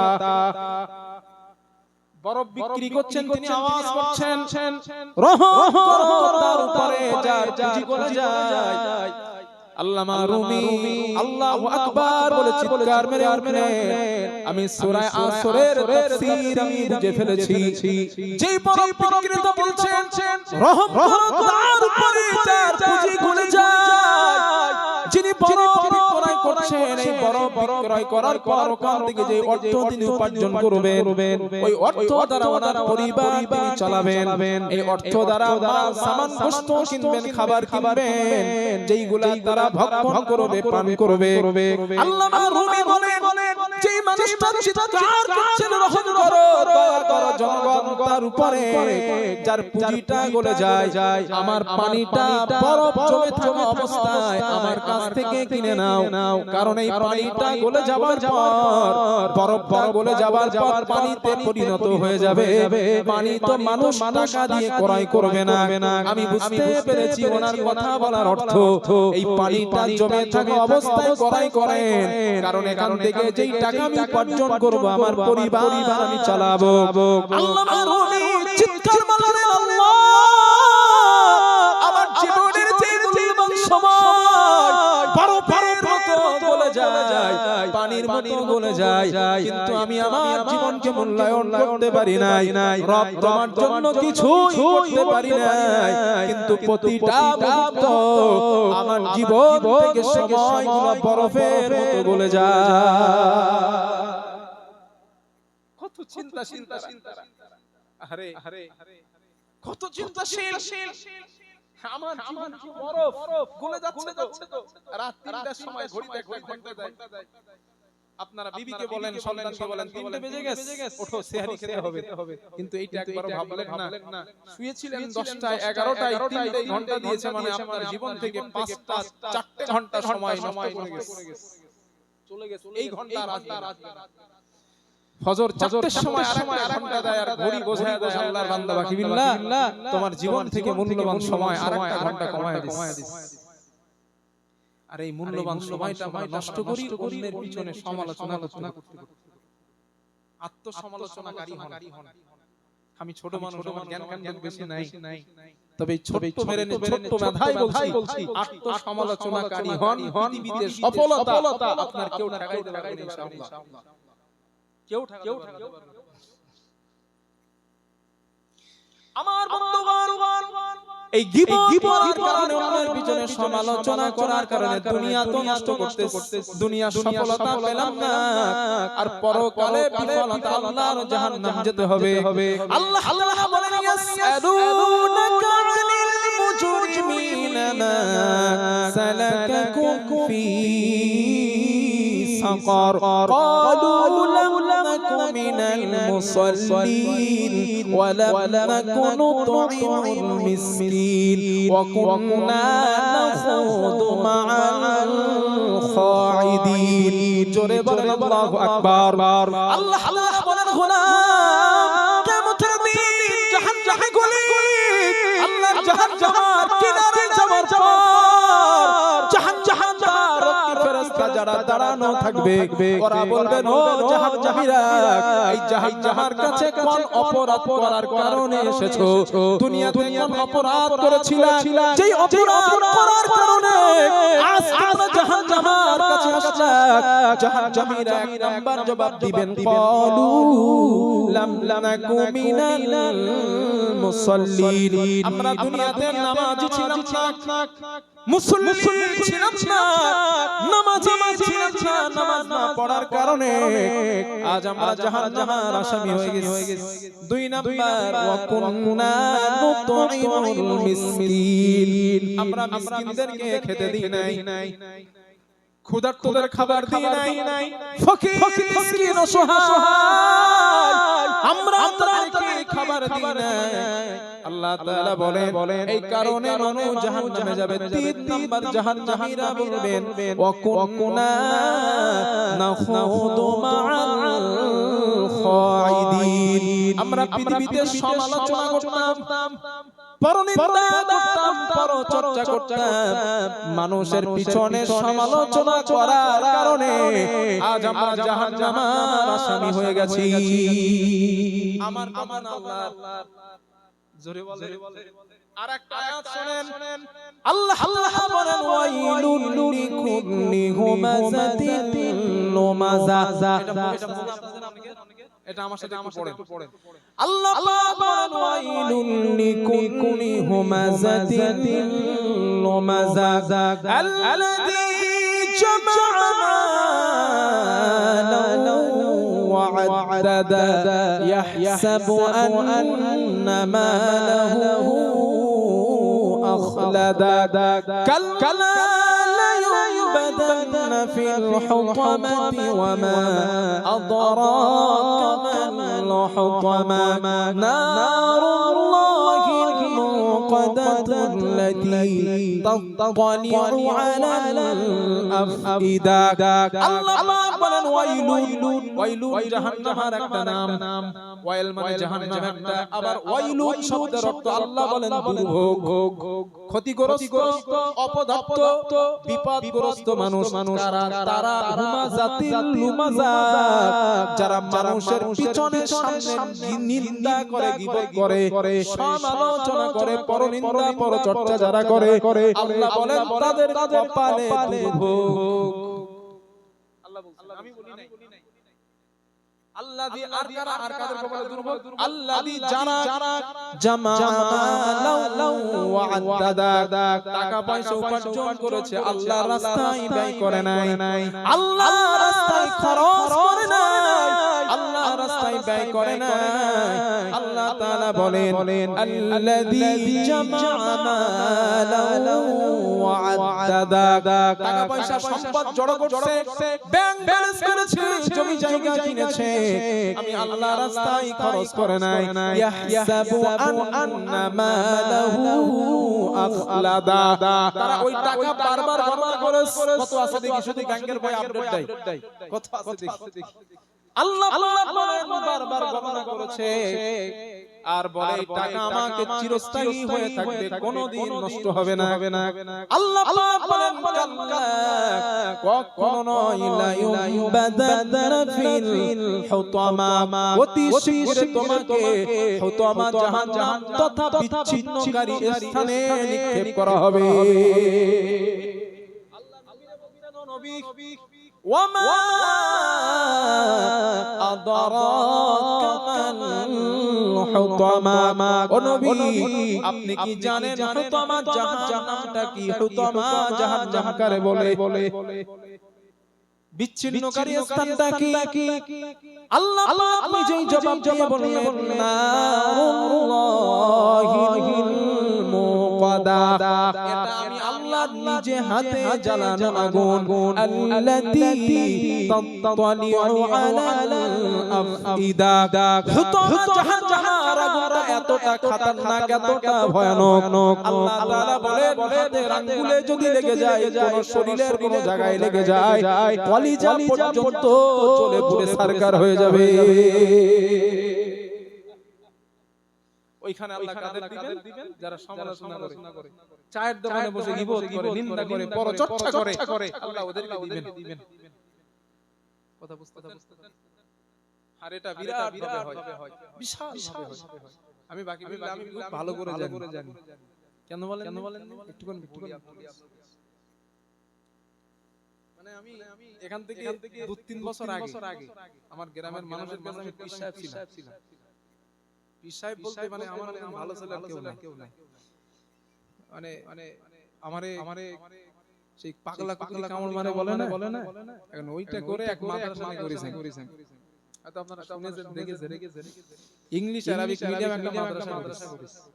ওই মাদ্রাসাটা করার পর এখন চলছে আলহামদুলিল্লাহ প্রায় 80+ বাচ্চা আমার মাদ্রাসা এখন 80+ বাচ্চা। তো মাদ্রাসা করার পরে গ্রামের কিছু লোকের কাছে এমন ভাবে খারাপ হয়ে গেছে, চায়ের দোকানে আমারে নিয়ে যা ঝড় ওঠে এমন কোনো কথা নেই যে আমারে নিয়ে তারা আলোচনা করে না। এই মুসলমান কিন্তু হিন্দু না, হ্যাঁ মুসলমানেরা মানে এমন কোনো কথা নেই যে তারা নিয়ে বলে না। কিন্তু আমাকে যারা আমার কাছে যারা আমারে মহব্বত করে একটু ভালোবাসে, যেমন আমার কাছে বলে যে বাকিবিল্লাহ ভাই হুজুর তোমারে নিয়ে আলোচনা চায়ের দোকানে হচ্ছে এই সেই হাবিজাবি। তো আমি মাঝে সময় রেগে যাই, আবার চিন্তা করি আরে রাসূল সাল্লাল্লাহু আলাইহি ওয়াসাল্লামের কাছে তানাকেও তো গালি শুনতে হয়েছে, তাকেও তো মার খেতে হয়েছে, তাকেও তো হাবিজাবি কথা শুনতে হয়েছে। তো তারে বলি এক কাজ করেন, যে আমারে গালি দেয় তারে একটু মিষ্টি কিনে খাইয়া দিয়েন, বলবেন বাকিবিল্লাহ হুজুরের পক্ষ থেকে খাওয়ানো হয়েছে। কারণ সে তো গীবত করার কারণে জাহান্নামে যাবে, তো জাহান্নামে যেহেতু যাবে সে তো মিষ্টি খেয়েই যাক। কথা বুঝে আসছে ওই মুফতি আব্দুল মাতিন সাহেব ভোটে দাঁড়িয়েছে না হাড়োয়া বিধানসভা। এখন দেখেন রাজনীতি যে যা করেন সেটা আপন জিনিস, আমি রাজনীতি করি না, কথাটা বলছি তাই বলছি। মাতিন সাহেব যতদিন ভোটে দাঁড়ায়নি মাতিন সাহেব বিশাল ভালো ছিল। এই ওনার নামে প্রশংসা, সমাজসেবী, শিক্ষা জন্য যে অগ্রাধিকার উনি দেখিয়েছেন, জাতির জন্য যে কল্যাণজনক কাজ করেন, ওনার মতো মানুষ হয় না। যেই তিনি ভোটে দাঁড়িয়েছেন মাতিন সাহেবের মতো খারাপ মানুষ দুনিয়াতে নেই। ঘটনা হলো একজন ব্যক্তির সফলতা আর একজন মুসলমান সহ্য করতে পারে না। আমার যতটা জানা আছে তো এখান থেকে 11 বছর আগে 2011 সালে আমি যতটুকু শুনেছি মুকুল রায় ওনাকে ওসিয়াটে এমপি ভোটে দাঁড়াতে বলেছিলেন, কিন্তু উনি এক কথায় জবাব দিয়েছিলেন এটা আমার পক্ষে পসিবল না, কারণ আমি অরাজনৈতিক সংগঠন করে ভালো আছি। যদি ওনার রাজনীতিতে যাওয়ার নেশাই থাকতো তো 2011 সালে রফারটি ছাড়লেন কেন? প্রশ্ন নাম্বার 1। প্রশ্ন নাম্বার 2, এই বিরিদ্ধা বয়সে এসে কেন গেলেন? এখন উনি পশ্চিম বাংলার বিরাট একটা সংগঠনের ভালো ধারবার ওনার তো টাকার অভাব নাই, যথেষ্ট আল্লাহ দিয়েছেন ওনাদের। কেন গেলেন? ওনার যতটুকু শুনছি আপনার যাওয়ার কারণ কি? আমার যাওয়ার এই জন্য কারণ বর্তমান পরিস্থিতি ভারতবর্ষ এবং পশ্চিম বাংলার সীমাহীন খারাপ। এই জায়গায় দাঁড়িয়ে এই প্রেক্ষাপটে দাঁড়িয়ে উচ্চ গলায় প্রতিবাদ বাবা নেতা নাই। আমি অবাক বলছি তাদের সাথে যুক্তি দিয়ে, তাদের সাথে তর্ক করে মানে তাদের বিরুদ্ধে কথা বলার যোগ্য নেতা অনেক আছে, কিন্তু যোগ্য প্রতিদ্বন্দ্বিতা করার মতো নেতা কেউ নাই। এক নাম্বার। আর একটা কারণ হচ্ছে আমি আসামে যাই মাসে 3 বার, বছরে 3 মাস আসামে সফর করি। তো আসামে ক্ষমতায় আছে বিজেপি সরকার। তো ওখানকার মুসলমানের যে হাল, ওখানকার মুসলমানের যে হাকিকত, যে অবস্থা আপনার চোখের পানি ধরে রাখতে পারবেন না। আমি নিজে দেখে এসে বলছি ভাই, খবর শুনে নয়। আমি 3 মাস করে প্রতি বছরে থাকি। আমার যাওয়া হয়তো সামনের বার থেকে আর হবে না, কারণ আমি ওখানে পুরো কালার হয়ে গেছি। আসামে ছোট থেকে বিরিদ্ধা পর্যন্ত বাকি বিল্লারে চেনে না এরকম মানুষ কম আছে। তাদের কাছে পুরো রেকর্ড আমার টোটাল আছে, সুতরাং আমি হয়তো আমি যেতে পারবো না, হতে পারে। 3 নাম্বার আমাকে প্রশ্ন করা হয়েছে যে আপনি কেন টিএমসি তে গেলেন? আমি তাদের কথাটা বলছি, কেন গেলেন? আপনি তো আরো দল ছিল, আইএসএফ ছিল, সিপিএম ছিল, আরো দল ছিল, মুসলিম লীগ ছিল, কেন জান নাই? তো তিনি সেখানে উত্তরটা আমার চমৎকার লেগেছে। বলছেন কারোর হাতে আছে বাঁশ। আপনি শত্রুদের বিরুদ্ধে তো লড়াই করবেন, মুসলমানের পক্ষে কথা বলবেন, কার সঙ্গে কাকে নিয়ে লড়াই করবেন? কারোর হাতে আছে বাঁশ, কারোর হাতে আছে কলার বেটো, কারোর হাতে আছে জালের সুতো। তো জালের সুতো, কলার বেটো আর আপনার কি বলে বাঁশ নিয়ে লড়াই করার থেকে যার হাতে স্টারগান আছে তার সঙ্গে থেকে লড়াই করা না। তো মমতার পাওয়ার আছে, সে পশ্চিম বাংলায় খাক মারুক নাটক যা পারে কোন সেটা তার ব্যক্তিগত ব্যাপার, তার দলের ব্যাপার। আমার সেখানে নাক গলানো দরকার নেই, কারণ আমি রাজনীতি করি না। কিন্তু এতটুকু কথা সত্য বা বলতে হয় যে হিন্দু মুসলমানের মধ্যে দাঙ্গাটা লাগায় দেয় না, এটা বিশ্বাস করতে হবে। আপনারা যে পার্টি করেন সেটা ভিন্ন কথা, তবে এই জায়গাটাকে আমরা পশ্চিম বাংলার নিরাপদ আছে, এটা পরে বসবেন, আমার মনে হবে যদি আল্লাহ তাআলা ঘুরিয়ে দেন পরে মনে হবে। কারণ আমি ওই সব ভারতবর্ষে শুধু উড়িষ্যা রাজ্য ছাড়া প্রত্যেকটা রাজ্য ঘোরা মানুষ, প্রত্যেকটা রাজ্যে ঘুরেছি, একটু না প্রচুর ঘুরেছি, ঘুরে এই অভিজ্ঞতা থেকে বলছি। তো যেটা আমি আপনাদের বলছিলাম যে এই যে গালাগালি দেন ওনারে, এই যে গালাগালি দিয়ে আমি একটা জিনিস বুঝতে পারছি না, একটা বিষয় মানুষের কাছে ফ্ল্যাশ হচ্ছে, আলেমরা কেন রাজনীতি করবে? আলেমরা কেন রাজনীতি? আচ্ছা ভাইজান, চাচাজি আপনাদের সুস্থ মস্তিষ্ক থেকে বলেন, তিনি যে পার্টি করেন না যেটাই করেন, একজন আলেম রাজনীতিতে যাওয়া কি ক্ষতি? হ্যাঁ না বলেন।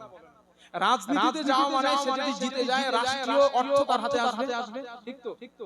এখন রাষ্ট্রীয় অর্থ যদি তার হাতে আসে, এই অর্থটা জনগণের জন্য, গরিবের জন্য আসবে। এখন গরিবের জনগণের জন্য এই অর্থ যদি আসে, একজন আলেমের কাছে যদি আসে, এতটুকু বিশ্বাস রাখা যায় ওই আলেমটা জনগণের অর্থ মেরে খাবে না, কারণ এই অর্থ, এই তথ্য, এই জ্ঞান তার কাছে আছে। গরিবের ইয়েতিমের হক মেরে খাওয়া মানে জাহান্নামের আগুন আমার পেটে ঢোকানো। একজন আলেম কিছু না হলেও গরিবের হক, ইয়েতিমের হক এতটুকু নিশ্চয়তা একজন আলেমকে দেওয়া যায়, আলেমের ব্যাপারে। কিন্তু আমরা নেতারা নেতা করে যে আল্লাহর ভয় করে না, যে পরকাল ভয় করে না, হারাম হালাল যার কাছে কিছুই মনে হয় না, তারে আমরা ভোট দিয়ে নেতা বানালাম, আর তার কাছে রাষ্ট্রীয় সম্পদ তুলে দেই। আর আমরা কি বলি? রাস্তাটা সড়ক বানাইলেন কেন? ও তো খাবি, কারণ আপনি তো তারই ক্ষমতায় বসিয়েছেন। যার কাছে আমানতের ব্যাপারে কোনো নিশ্চয়তা নাই, কোনো ভয় নাই, জাহান্নামে যাওয়ার ভয় নাই, ইতিমের সম্পদ, গরিবের সম্পদ মেরে খাবার কোনো ভয় নেই, তাকে আপনি ভোট দিয়ে ক্ষমতায় বসালেন, তার হাতে আছে রাষ্ট্রীয় সম্পদ, আর সেই সম্পদ আপনি নিশ্চিন্তভাবে তার কাছে আপনি আমানত স্বরূপ রাখবেন। এটা কেমন করে ভাবেন? এই জন্য নেতা বানান যোগ্য ব্যক্তি, সে আলেম হোক আর সাধারণ লোক, যিনি সৎ, আল্লাহকে ভয় করেন, ন্যায় পরায়ণ ব্যক্তি, তারে নেতা বানান। জাতি বাঁচবে, সমাজ বাঁচবে, পরিবার বাঁচবে। রাস্তার আর রাসূল 1400 বছর আগে বলে দিয়েছেন, এমন তখন তোমরা কিয়ামতকে কাছে মনে করো, তখন কিয়ামতকে সন্নিকট মনে করো, যখন মূর্খরা দেশের নেতৃত্ব দেবে, সেই নেতৃত্ব জ্ঞানীরা মেনে নেবে। আর এটা বর্তমান হচ্ছে, জ্ঞানীরা মেনে নিবে আর মূর্খরা সেই নেতৃত্ব দিবে আর জ্ঞানীরা মানবে। বর্তমান যুগের আমাদের প্রেক্ষাপট সিচুয়েশন কিছু মানুষ এমন দাঁড়িয়ে গেছে, ওই জ্ঞানীরা যদি নেতৃত্বের জায়গায় যায়, আমরা তাদের নামে গালি দিতে এটাই হচ্ছে। কোন ভালো মানুষ, কোন জ্ঞানী, কোন শিক্ষিত আল্লাহওয়ালা ক্ষমতায় যাক, রাষ্ট্রীয় পাওয়ার আসলে আমরা তার কাছ থেকে অবদানগুলো পাবো, এই চিন্তা ভুলে গেছে। বিচার তাদের কাছে চাই, বিচার তাদের কাছে চাই যারা নিজের বিচারটা নিজে ঠিক করতে পারে না, যারা হারামের ব্যাপারে, হালালের ব্যাপারে কোনো সনিশ্চয়তা নাই, তাদের কাছে আমরা বিচারটা তুলে দিই। বিচার করা দরকার ছিল মসজিদ ইমামের কাছে নিয়ে এসে, কারণ ইসলামের বিচার সম্পর্কে তার ধারণা আছে, কিন্তু বিচার করি তাদের কাছে যার বাপ মারে যে খেতে দেয় না, তার কাছে নিয়ে যায় বাপ মারে বিচার করার জন্য। এই মুসলিম কমিউনিটি ধ্বংস হবে না, এই মুসলিম কমিউনিটি মার খাবে না, এই মুসলিম কমিউনিটি বসতলে যাবে না। বোঝায় দেন আমারে।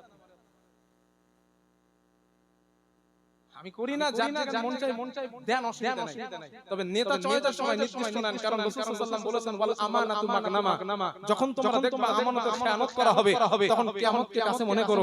সাহাবারা বললেন, হুজুর আমানতের খেয়ানত কেমন? নবীজি বলেন, ইযা দুকিয়াতিল আমানাতু ইলা গায়রি আহলিহি ফান্তাযিরিস সাআ, তখন কিয়ামতকে কাছে মনে করো, যখন দেখবা অযোগ্য ব্যক্তিরা যোগ্য জায়গায় বসেছে, তখন কিয়ামতের কাছে মনে করো। আমি বলি না, মুহাম্মদ সাল্লাল্লাহু আলাইহি ওয়াসাল্লাম বলেছেন, এই জামানা আসবে না, এসে গেছে, অলরেডি চলছে। হয়তো আপনাদের কিছু মনে প্রশ্ন রাখতে পারে, না আমি প্রশ্ন ছাড়াই কথা বলি। এই কথাগুলো সাধারণত চলছে আমাদের এখান থেকে যিনি যে বাড়ি করেন, যার ভালো লাগে করেন, সমস্যা নাই, তবে নেতা চয়েসের ব্যাপারে সচেতনতা অবলম্বন করেন। জাতি বাঁচবে, দেশ বাঁচবে। আমার বন্ধুগণ, তো মুহাম্মদ রাসূলুল্লাহ সাল্লাল্লাহু আলাইহি ওয়াসাল্লাম বলেন, উম্মত তুমি যে অন্যের পিছনে গীবত করো, তাকে তুমি গালি দাও, সমালোচনা করো, পরনিন্দা করো, পরচর্চা করো, এইগুলা করার কারণে আল্লাহ তাআলা তোমাকে জাহান্নামের আসামি বানায়া দেবেন, তুমি জাহান্নামের মধ্যে যাবা। কারণ এর দলিল আল্লাহ তাআলা কোরআনের মধ্যে দিয়েছেন, অপরদিকে নবী হাদিসের মধ্যে বলেন, যেই মানুষটা রোজা অবস্থায় অন্যের গীবত করে সমালোচনা করে, ওই রোজাটা ছিদ্র হয়ে যায়, ওই রোজা তাকে জাহান্নামের আগুন থেকে বাঁচাতে পারে না। আল্লাহ রাসূল বলে, আমার সাহাবাদের দল, আমার সাহাবারা, আল্লাহ তাআলা যেমন রোজা রোজাদারকে জান্নাত দান করবেন। রোজা রাখা অবস্থায় নিষিদ্ধ কাজগুলো যদি ছেড়ে না দেয় ওই মানুষটা আবার বিনিময়ে জাহান্নাম যাবেন। এটা রোজা রাখার একটা উপকার আর একটা অপকার। আল্লাহর নবী বলেন সাহাবারা, আল্লাহর নবী বলেন ও আমার সাহাবারা, এটা আল্লাহ তাআলার পক্ষ থেকে আমাকে জানানো হয়েছে। হাদিসে কুদসির মধ্যে আল্লাহ তাআলা আল্লাহ পাক বলেন as-সাওমু লি, আল্লাহ বলেন যেই মানুষটা রোজা রেখেছে ওই মানুষটা আমি আল্লাহর জন্যই রোজা রেখেছে। যেই মানুষটা রোজা রাখলো ওই মানুষটা আমি আল্লাহর জন্য রোজা রাখলো। আল্লাহ তাআলার নবী বলেন আল্লাহ পাক রোজাদারকে নিজে হাতে পুরস্কৃত করবেন। এক নাম্বার জান্নাতে যাওয়ার পর উজুহু ইয়াউমাইদিন মুসফিরা দাহিকাতুম মুস্তাবশিরা ওয়া উজুহু ইয়াউমাইদিন আলাইহা ওয়াবারা তারহাকুহা قترا الله بابا وجوه يومئذ ناظرة إلى ربها ناظرة জান্নাতীরা জান্নাতে চলে গেছে রোজাদার বান্দাগুলো জান্নাতের মধ্যে প্রবেশ করেছে। আল্লাহ নবী বলেন আল্লাহ তাআলা বলেন ওই জান্নাতীরা জান্নাতীদেরকে দেখতে থাকবেন আর জান্নাতীরা আল্লাহ পাককে দেখতে থাকবে। আল্লাহ পাকের দিদার রোজাদারকে আল্লাহ তাআলা জান্নাতের মধ্যে দেবেন। দুই নাম্বার নবীজি বলেন যেই মানুষটা দুনিয়াতে রোজা রেখেছে আল্লাহর জন্য ওই মানুষটা আল্লাহ তাআলা নিজে হাতে রোজাদারকে আল্লাহ নিজেই মেহমানদারি করাবেন। হাসরের ময়দানে নবীজি বলেন রোজাদারের বেনিফিট প্রচন্ড সূর্যের তাপ রোজার কারণে রোজা রাখার কারণে দুনিয়াতে তৃষ্ণার্তর কষ্ট পেয়েছিল ওই রোজাদার হাসরের ময়দানে যখন দাঁড়াবে আল্লাহ তাআলা হাউজে কাউসারের পানি ওই রোজাদারকে পান করার ব্যবস্থা করে দিবে। এখন মোটামুটি আমরা যারা রোজা রেখেছি আল্লাহ যদি চান ইনশাআল্লাহ পুরস্কৃত পাবো নাকি বলেন ইনশাআল্লাহ। এখন এই দুইটা নিশান কাজ যদি হয়ে গিয়ে থাকে মিথ্যা গীবত এইটার কারণে কিন্তু রোজা খেয়েছি এটা মাথায় রাখেন। আল্লাহ তাআলা আগামী দিন যেন এই কথাগুলো আমাদের মাথায় রেখে চলার তৌফিক দান বলেন আমিন। আর একটু মহব্বত করে বলেন আল্লাহুম্মা আমিন। তো রোজার ব্যাপারে আর কথা বলছি না ইনশাআল্লাহ। রোজার ব্যাপারে আর কথা বলছি না, বাকি যে একটা আয়াত পড়েছিলাম সেটার উপরে কিছু ব্যাখ্যা দিয়ে আপনাদের কাছ থেকে বিদায় নেব ইনশাআল্লাহ। একবার একটু করে আমার জিকির করেন সুবহানাল্লাহ ওয়ালহামদুলিল্লাহ ওয়া লা ইলাহা ইল্লাল্লাহ লা ইলাহা ইল্লাল্লাহ লা ইলাহা ইল্লাল্লাহ সুবহানাল্লাহ ওয়ালহামদুলিল্লাহ ওয়া লা ইলাহা ইল্লাল্লাহ লা ইলাহা ইল্লাল্লাহ মুহাম্মাদুর রাসূলুল্লাহ সাল্লাল্লাহু আলাইহি ওয়াসাল্লাম। সম্মানিত আব্বাজান ভাইরা রোজার ব্যাপারে আরেকটু বলে শেষ করতাম কিন্তু মনে থাকবে না, মুশকিল আছে। এক বছর দেরি ভুলে যাবেন। তো যে কথাগুলো আমাদের বর্তমান মনে রাখানো দরকার সেই কথাগুলো একটু শুনেন। মুহাম্মদ সাল্লাল্লাহু আলাইহি ওয়াসাল্লাম তিনি পৃথিবী থেকে বিদায় নিয়েছেন পৃথিবীর শ্রেষ্ঠ মহামানব। সুতরাং আমরা যারা মানুষ আমাদের থাকার কোনো চান্স বলেন একটু জোরে বলেন নেই। মুহাম্মদ সাল্লাল্লাহু আলাইহি ওয়াসাল্লাম পৃথিবীর শ্রেষ্ঠ মাখলুক সেই মানুষটা যেহেতু থাকলেন না আদার্স পারসন তাদের থাকার কোনো সুযোগ নেই। এর মানে আমরা মারা যাব। এই দুনিয়ার বিশ্ব ব্যবস্থা গাছপালা নদ-নদী সব কিছু শেষ হবে। সূরা রহমানও বলা হয়েছে কুল্লু মান আলাইহা ফান ওয়া ইয়াবকা ওয়াজহু রাব্বিকা যিল জালালি ওয়াল ইকরাম। মুখস্থ আছে আপনাদের। আল্লাহ বলেন সব কিছু শেষ হবে, এরপরে আমি আল্লাহ তাআলা অবশিষ্ট থাকব। এই শেষ হয়ে যাওয়ার পর একটা দিন হবে, ওই দিনটার নাম হলো কিয়ামত। তাই তো জাস্টিস ইন সাববিচারের দিন, কারিয়া, জিলজালা, বিভিন্ন নাম কিয়ামতের দেওয়া হয়েছে। তো ওই কিয়ামতের দিন যেটা হবে ওই দিনটার ব্যাপারে জ্ঞান রাখেন, ইলম রাখেন একমাত্র আল্লাহ তাআলা। মুহাম্মদ সাল্লাল্লাহু আলাইহি ওয়াসাল্লামকে বলা হয় নাই যে কিয়ামতটা কবে হবে, কিন্তু কিয়ামতের আগে হয়ে যাওয়া ঘটে যাওয়া ঘটনা বলি মুহাম্মদ সাল্লাল্লাহু আলাইহি ওয়াসাল্লাম বলে গেছেন। এগুলো একটু শুনেন, আমরা কিয়ামত কতটা নিকটে আছি দেখেন। মানুষের আমাদের তো বানানির কোনো কমতি নেই, যারে ধরি মারি কাটি কোপাই যা কিছু ইচ্ছা মতো করতেছে, ভয় লাগে না পরকালে। কিন্তু কিয়ামতের কতটা করিব, কতটা সন্নিকট আমাদের এসে গেছে, কিছু হাদিস শুনেন বুঝে আসবে ইনশাআল্লাহ। আল্লাহ বলেন ইন্নাল্লাহা ইনদাহু ইলমুস সাআ ওয়া ইউনাজ্জিলুল গায়থা ওয়া ইয়ালামু মা ফিল আরহাম ওয়া মা তাদরি নাফসুম মাযা তাকসিবু গাদা ওয়া মা তাদরি নাফসুম বিআইয়ি আরদিন তামুত ইন্নাল্লাহা আলীমুন খাবীর। আল্লাহ তাআলা বলেন, আল্লাহ পাক বলেন, হে আমার বান্দারা ও আমার বান্দারা, পাঁচটা বিষয়ের ইলম জ্ঞান দুনিয়ার কেউ জানে না। আল্লাহ পাক বলেন, জানি একমাত্র আমি তোমাদের আল্লাহ। আর এই পাঁচটা বিষয়ের ইলম, পাঁচটা বিষয়ের জ্ঞান আল্লাহ পাক পৃথিবীর আর কাউরে দেয় নাই। আল্লাহ তাআলা বলেন, এক নাম্বার ইনদাহু ইলমুস সাআ, কিয়ামত কবে হবে, কোন দিনে হবে, এটা দুনিয়ার কেউ জানে না, জানে না একমাত্র আল্লাহ। দুই নাম্বার ওয়া ইউনাজ্জিলুল গায়থ,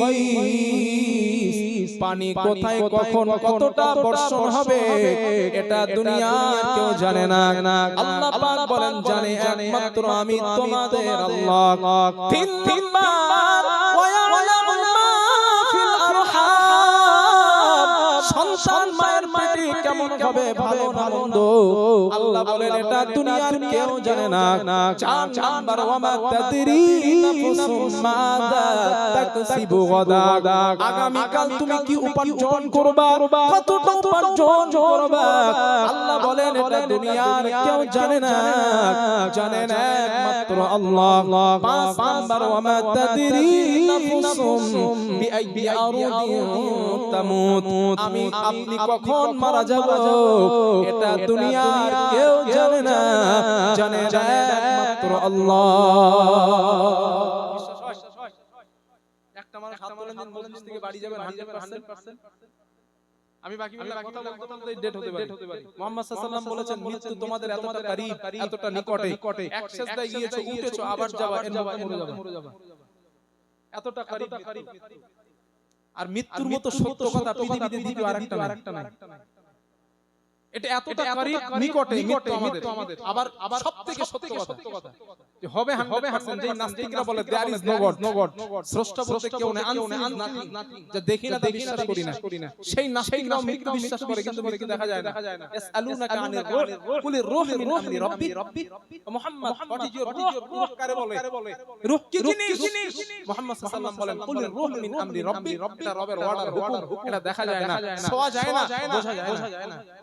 এই মৃত্যু দেখে না, তাই না বিশ্বাস করে, কিন্তু ওরা আল্লাহরে দেখে না, বিশ্বাস করে না, বলে যেটা দেখা যায় না সেটা বিশ্বাসের যোগ্য না। কিন্তু মৃত্যু ওরা দেখে না, বিশ্বাস করে, কারণ এটার বাস্তবতা আছে, তার বাপ দাদারা মারা গেছে, পূর্বপুরুষ মারা গিয়েছে, এই বাস্তবতা আছে বলেই তারা বলে মৃত্যু আছে, দেখে না বলে। তো এতটা করিব, কিন্তু এতটা নিকটে, আবার 100% হবে। এরপরেও দুনিয়াতে এমন ভাবে চলি আমরা, আল্লাহর কাছ থেকে 1000 বছরের এগ্রিমেন্ট পেপার নিয়ে আসছি, এবার সে এগ্রিমেন্ট করে আসছি 1000 বছর বাঁচবো দুনিয়া। কথাটা কি বলবো না? মানুষের মুসলমানের চলার অবস্থাটা দেখেন, একটু থিমসটা দেখেন, এদের অ্যাটিটিউডটা দেখেন, একেবারে একদম যে বড় হয় তার হিংসা করে, যে একটু মানে লোকাল টাইপের আছে বলে কুড়ে, মানে সুখ নাই। আপনি বিজনেস করে একটা টাকাওয়ালা হয়ে গেছেন, গ্রামের মধ্যে পুরো গ্রামের টার্গেট আপনার। আপনি লেখাপড়া কষ্ট করে মেহনত করে চাকরি পেয়েছেন, পুরো টার্গেট আপনার। হিন্দু বেঈমান দেন না, সব আপনার মুসলমান ভাই, আপনার বাড়ির পাশের ভাই, আরে আপনার ভাই আর ভাই, আপনি ডেভেলপ আপনার শত্রু। কিন্তু মুহাম্মদ সাল্লাল্লাহু আলাইহি ওয়াসাল্লাম বলেছেন, হিংসা এমন জিনিস যেটা কাঠ যেমন আগুনকে খেয়ে ফেলে, হিংসা মানুষের ঈমান আমলকে খেয়ে ফেলে। কোন বুরুক কি মরার কোনো ভয় নাই তো। মরে যাব পরে দেখা যাবে কি হবে। আর ইমাম সাহেব কবরের পাশে নিয়ে দোয়া করতেছেন, আল্লাহ আমার ভাই মরে গেছে, মাফ করে দেন। ফেরেশতারা বলে কবরে জুতুন পিটাবো। সারা জীবন তার ভাই নিয়ে তার ভাইকে নিয়ে হিংসা করেছে। সারা জীবন মানুষকে বাঁশ দেওয়া যায় কিভাবে সেই প্রচেষ্টা করেছে। সারাটা জীবনের রিবদাসনা করেছে। সারাটা জীবন যায় নাই। কিন্তু মরে যাওয়ার পর ইমামরা দিয়ে দোয়া করাচ্ছে, আল্লাহ এত পাগল 60 বছর সময় দিয়েছেন, অন্যকে বাঁশ দেওয়ার পিছনে ব্যয় করেছেন। 70 বছর সময় দিয়েছেন, অন্যের সমালোচনার গীবত করতে ব্যয় করেছেন। সারাটা বছর সময় দিয়েছেন, রক্ত বছর মসজিদ মাদ্রাসা ভালো কাজের সঙ্গে যুক্ত না থেকে যত সমাজের খারাপ কাজ তার সঙ্গে যুক্ত থেকেছেন। মরার পরে বলছেন, আল্লাহ মাফ করে দাও, আল্লাহ আল্লাহ এটা খামোখা হয় নাকি? এটা कुछ हासिल करने के लिए कुछ होना पड़ता है। কিছু পেতে গেলে কিছু খরচ করতে হবে, এটাই স্বাভাবিক। যদি এত সহজেই মত পাওয়া যেত, এত সহজেই জান্নাত যাওয়া যেত, হযরত আবু বকর রাদিয়াল্লাহু আনহু টোটাল মক্কার মধ্যে সবথেকে বড় গার্মেন্টসের মালিক ছিলেন। আল্লাহর জন্য সব আল্লাহ দান করতেন না। যদি এত জান্নাত মিলত। হযরত খাব্বাব রাদিয়াল্লাহু আনহু জিহাদের ময়দানে, শাহাদাতের ময়দানে নিজের শরীরটাকে ক্ষত বিক্ষত করতেন না। যদি এত সহজেই জান্নাত পাওয়া যেত। এত সহজে জান্নাত মেলে না। এত সহজে জান্নাত মেলে না। আপনি অন্যায়ের সঙ্গে বাকি লাইফটাকে ব্যয় করেছেন। বাকি যৌবন পুরো যৌবন বয়সটাকে অন্যায়ের সঙ্গে নষ্ট করেছেন। আপনি মানুষের হক নষ্ট করেছেন। পাওয়ার ছিল হাতে, আপনার ক্ষমতা ছিল, ওই ক্ষমতার অপব্যবহার করে ইনসাফি করা সবকিছু করেছেন। আর মরার সময় বলছেন, আল্লাহ মাফ করে দাও। এত সহজ নয়। হুজুর আপনারা বলবেন, ভাই এই তওবা করে নাও, আল্লাহ মাফ করে দিবেন, তোমার সব গুনাহ মাফ হয়ে গেছে। যে বান্দারে কষ্ট দিবেন ওই বান্দার হক লিবাতটা কোথায় যাবে? বলেন আমার বড় ভাই শিক্ষিত ছিলেন, ছোট ভাই জমি জায়গাগুলো ভালোভাবে মেরে দিয়েছেন, এই হক লিবাতটা কোথায় যাবে? বলেন আমার ভাই গরিব ছিল, তাকে যে কোনো ভাবে কোনো প্রোগ্রামে তার উপরে জুলুম করেছেন, এক্সট্রিমার রুল চাপিয়েছেন। এই জুলুমের বিচার কোথায় যাবে? আল্লাহ আহকামুল হাকিমিন হলো কিভাবে? এক ভাই ছিল নরম ঠান্ডা, আপনার হাতে ছিল পাওয়ার, সেই পাওয়ারকে কাজে লাগায় ওই ভাইকে চেপেছেন দুনিয়ায়। এর বিচার কোথায় যাবে? তাহলে আল্লাহ আহকামুল হাকিমিন হলো কিভাবে? যদি আল্লাহ মাফ করে দেন। সহজ কবর খোঁড়া যদি জায়েজ হতো, যারা জুলুম করেছে কবর খুঁড়ে দেখাতাম জাহান্নাম কেমন। যদি জায়েজ দেখানো। পশ্চিম দিকে সেজদা দিবেন মরার আগে বৃদ্ধ বয়সে, মনে মাফ না। রাসূল সাহাবাদেরকে বলছেন, সাহাবারা আতুদুল মুখলিস, অসহায় হেল্পলেস ব্যক্তিকে জানো? সাহাবারা বললেন, হুজুর অসহায় সেই মানুষটা যেই মানুষটা টাকা নেই, অর্থ নেই, সম্পদ নেই, গরিব এই মানুষ অসহায়। নবী বলেন, হট রং অ্যানসার তোমারটা। হুজুর অসহায় কারা? নবীজি বলেন, অসহায় হলো সেই মানুষটা যেই মানুষটা পৃথিবীতে কিয়ামতের দিন রোজার পাহাড় নিয়ে উঠবে হাসরের মাঠে, নামাজের পাহাড় নিয়ে উঠবে, দান সাদকার নেকির পাহাড় নিয়ে উঠবে, ইবাদতে সালেহ এর পাহাড় নিয়ে উঠবে। আল্লাহ তার নেকির পাহাড় দেখে বলবেন, যা তুই আমার জান্নাতে যা। বান্দা জান্নাতে যেতে থাকবে, রাস্তার মাঝখানে অনেকগুলা মানুষ লাইনে দাঁড়ানো। আল্লাহ এর ব্যাপারে অভিযোগ আছে। আল্লাহ এনার ব্যাপারে অভিযোগ আছে। আল্লাহ বলবে, কি অভিযোগ? আল্লাহ কিন্তু জানেন। তারপরেও নেকি আছে বলে আল্লাহ তাআলা মাফ করে দিয়েছে, যা জান্নাতে। এক বান্দা দাঁড়িয়ে বলবেন, আল্লাহ আমি এক ছোট ভাই ছিলাম, আমার বাপ মারা যাবার পর আমার বড় ভাই আমার খারাপ জমিগুলো দিয়েছিল, আর ভালো জমিগুলো আমার ভাই নিয়েছিল। বিচার চাই। দুনিয়ায় আমি দুর্বল ছিলাম, কিছু বলি নাই, বিচার করেন। আল্লাহ বলেন, দে পাওনা মেটা। নেকি পাহাড় থেকে পাওনা মেটানো, যখন টাকা পয়সা নাই, জমি নাই, দিবেন কি? নেকি দেন। আরেকজন দাঁড়াবেন, আল্লাহ ওর হাতে ক্ষমতা ছিল, আমার ইচ্ছাকৃত আমার মুখে থাপ্পড় দিয়েছো, থাপ্পড়ের বিচার দেন। আল্লাহ বলবেন, দে বিচার। আরেকজন দাঁড়ায় যাবেন, আল্লাহ এই মানুষটা আমার ইচ্ছা মতো আমার বিরুদ্ধে ষড়যন্ত্র করেছে, এর ষড়যন্ত্রের কারণে আমি অনেক মুসিবতে পড়েছিলাম। আল্লাহ আমি বিচার চাই। আল্লাহ বলেন, বিচার দে। ঋণ মেটা। নবীজি বলেন, ঋণ মেটাতে টোটাল নামাজের পাহাড়, রোজার পাহাড়, হজের পাহাড়, যাকাতের পাহাড়, দান সাদকার পাহাড় সব শেষ। পাওনাদার এখনো নবীজি বলেন, ওই পাওনাদারকে মেটাবে, ওই পাওনাদারের গুনাহ এর মাথার উপরে, এর আমলনামায় চাপায়া ওই মানুষটাকে আল্লাহ জাহান্নামে দিবেন। নবীজি বলেন, ওই মানুষটা হলো পৃথিবীর সবথেকে বড় অসহায় মানুষ। এটা হক লিবাত। বান্দার হক বিনষ্ট করলে আল্লাহর কাছে কোনো ছাড় নাই, এটা মাথায় রাখেন। বোনের সম্পদ ফারাজগুলো মেরে ছেলেদের লিখে দিয়েছেন, তাই না? কবরে যান 14 বার হজ করলে কোনো মাপ নাই। রেকর্ড করেন, ভুল করতে পারলে জীবনে স্টেজে কথা বলবো না ইনশাআল্লাহ। যদি ভুল প্রমাণিত করতে পারেন, বোনের সম্পদ মেরে দিয়ে কবরে গেছেন, আর সেই বোন কেঁদেছে ছেলেদের লিখে দিয়ে গেছেন। আপনার কবরে যদি জাহান্নামের আগুন না জ্বলে, আল্লাহর কোরআন হাদিস ভুল, যদি জাহান্নাম না জ্বলে ভুল, আর আপনার মেয়ে যদি মাফ না করে, কারণ এটা হকুল ইবাদতের অন্তর্ভুক্ত, এটা বান্দার হকের অন্তর্ভুক্ত। এখানে আল্লাহর কোনো ইখতিয়ার নাই। আল্লাহ মাফ করবেন কেন? এটা তো বান্দার সঙ্গে সংশ্লিষ্ট, এটা বান্দার হকের সঙ্গে মিলে আছে। এখানে যদি আল্লাহ তাআলা বান্দার হক নষ্ট করেছে, আল্লাহ বান্দাকে মাফ করেছে, তো আল্লাহ হাকিম হলো কেমনে? সঠিক বিচারপতি আল্লাহ হলো কিভাবে? এইজন্য বান্দার হকের ব্যাপারে ভয় করুন। মানুষকে দুইটা বড় কথা বলার আগে ভয় করুন। কিয়ামতের দিন আল্লাহর সামনে দাঁড়াতে হবে, এটা মাথায় রাখবেন। আমি বাকিবিল্লাহ পাশের গ্রামের নামে আপনাদের সন্তান। ছোটবেলায় এসেছি আমার শাহ আলম দাদার কাছে। চিনি আমি আপনাদের ভালোভাবে। কম বেশি এই রাস্তা দিয়ে যাতায়াত হয় আমার, চিনি আপনাদের অনেকের। পরকাল ভালো করার জন্য বলছি, আল্লাহর হক নামাজ কাজা হয়ে গেছে, আল্লাহ চাইলে মাফ হয়ে যাবে। আল্লাহর হক রোজা কাজা হয়ে গেছে, আল্লাহ চাইলে মাফ হয়ে যাবে। যাকাত দিতে পারেন না, আল্লাহর হক চাইলে মাফ হয়ে যাবে। কিন্তু মানুষের হকুল ইবাদ, বান্দার হক যদি বিনষ্ট হয়, জান্নাতে যাওয়া কঠিন হয়ে যাবে। এটা মাথায় রাখেন।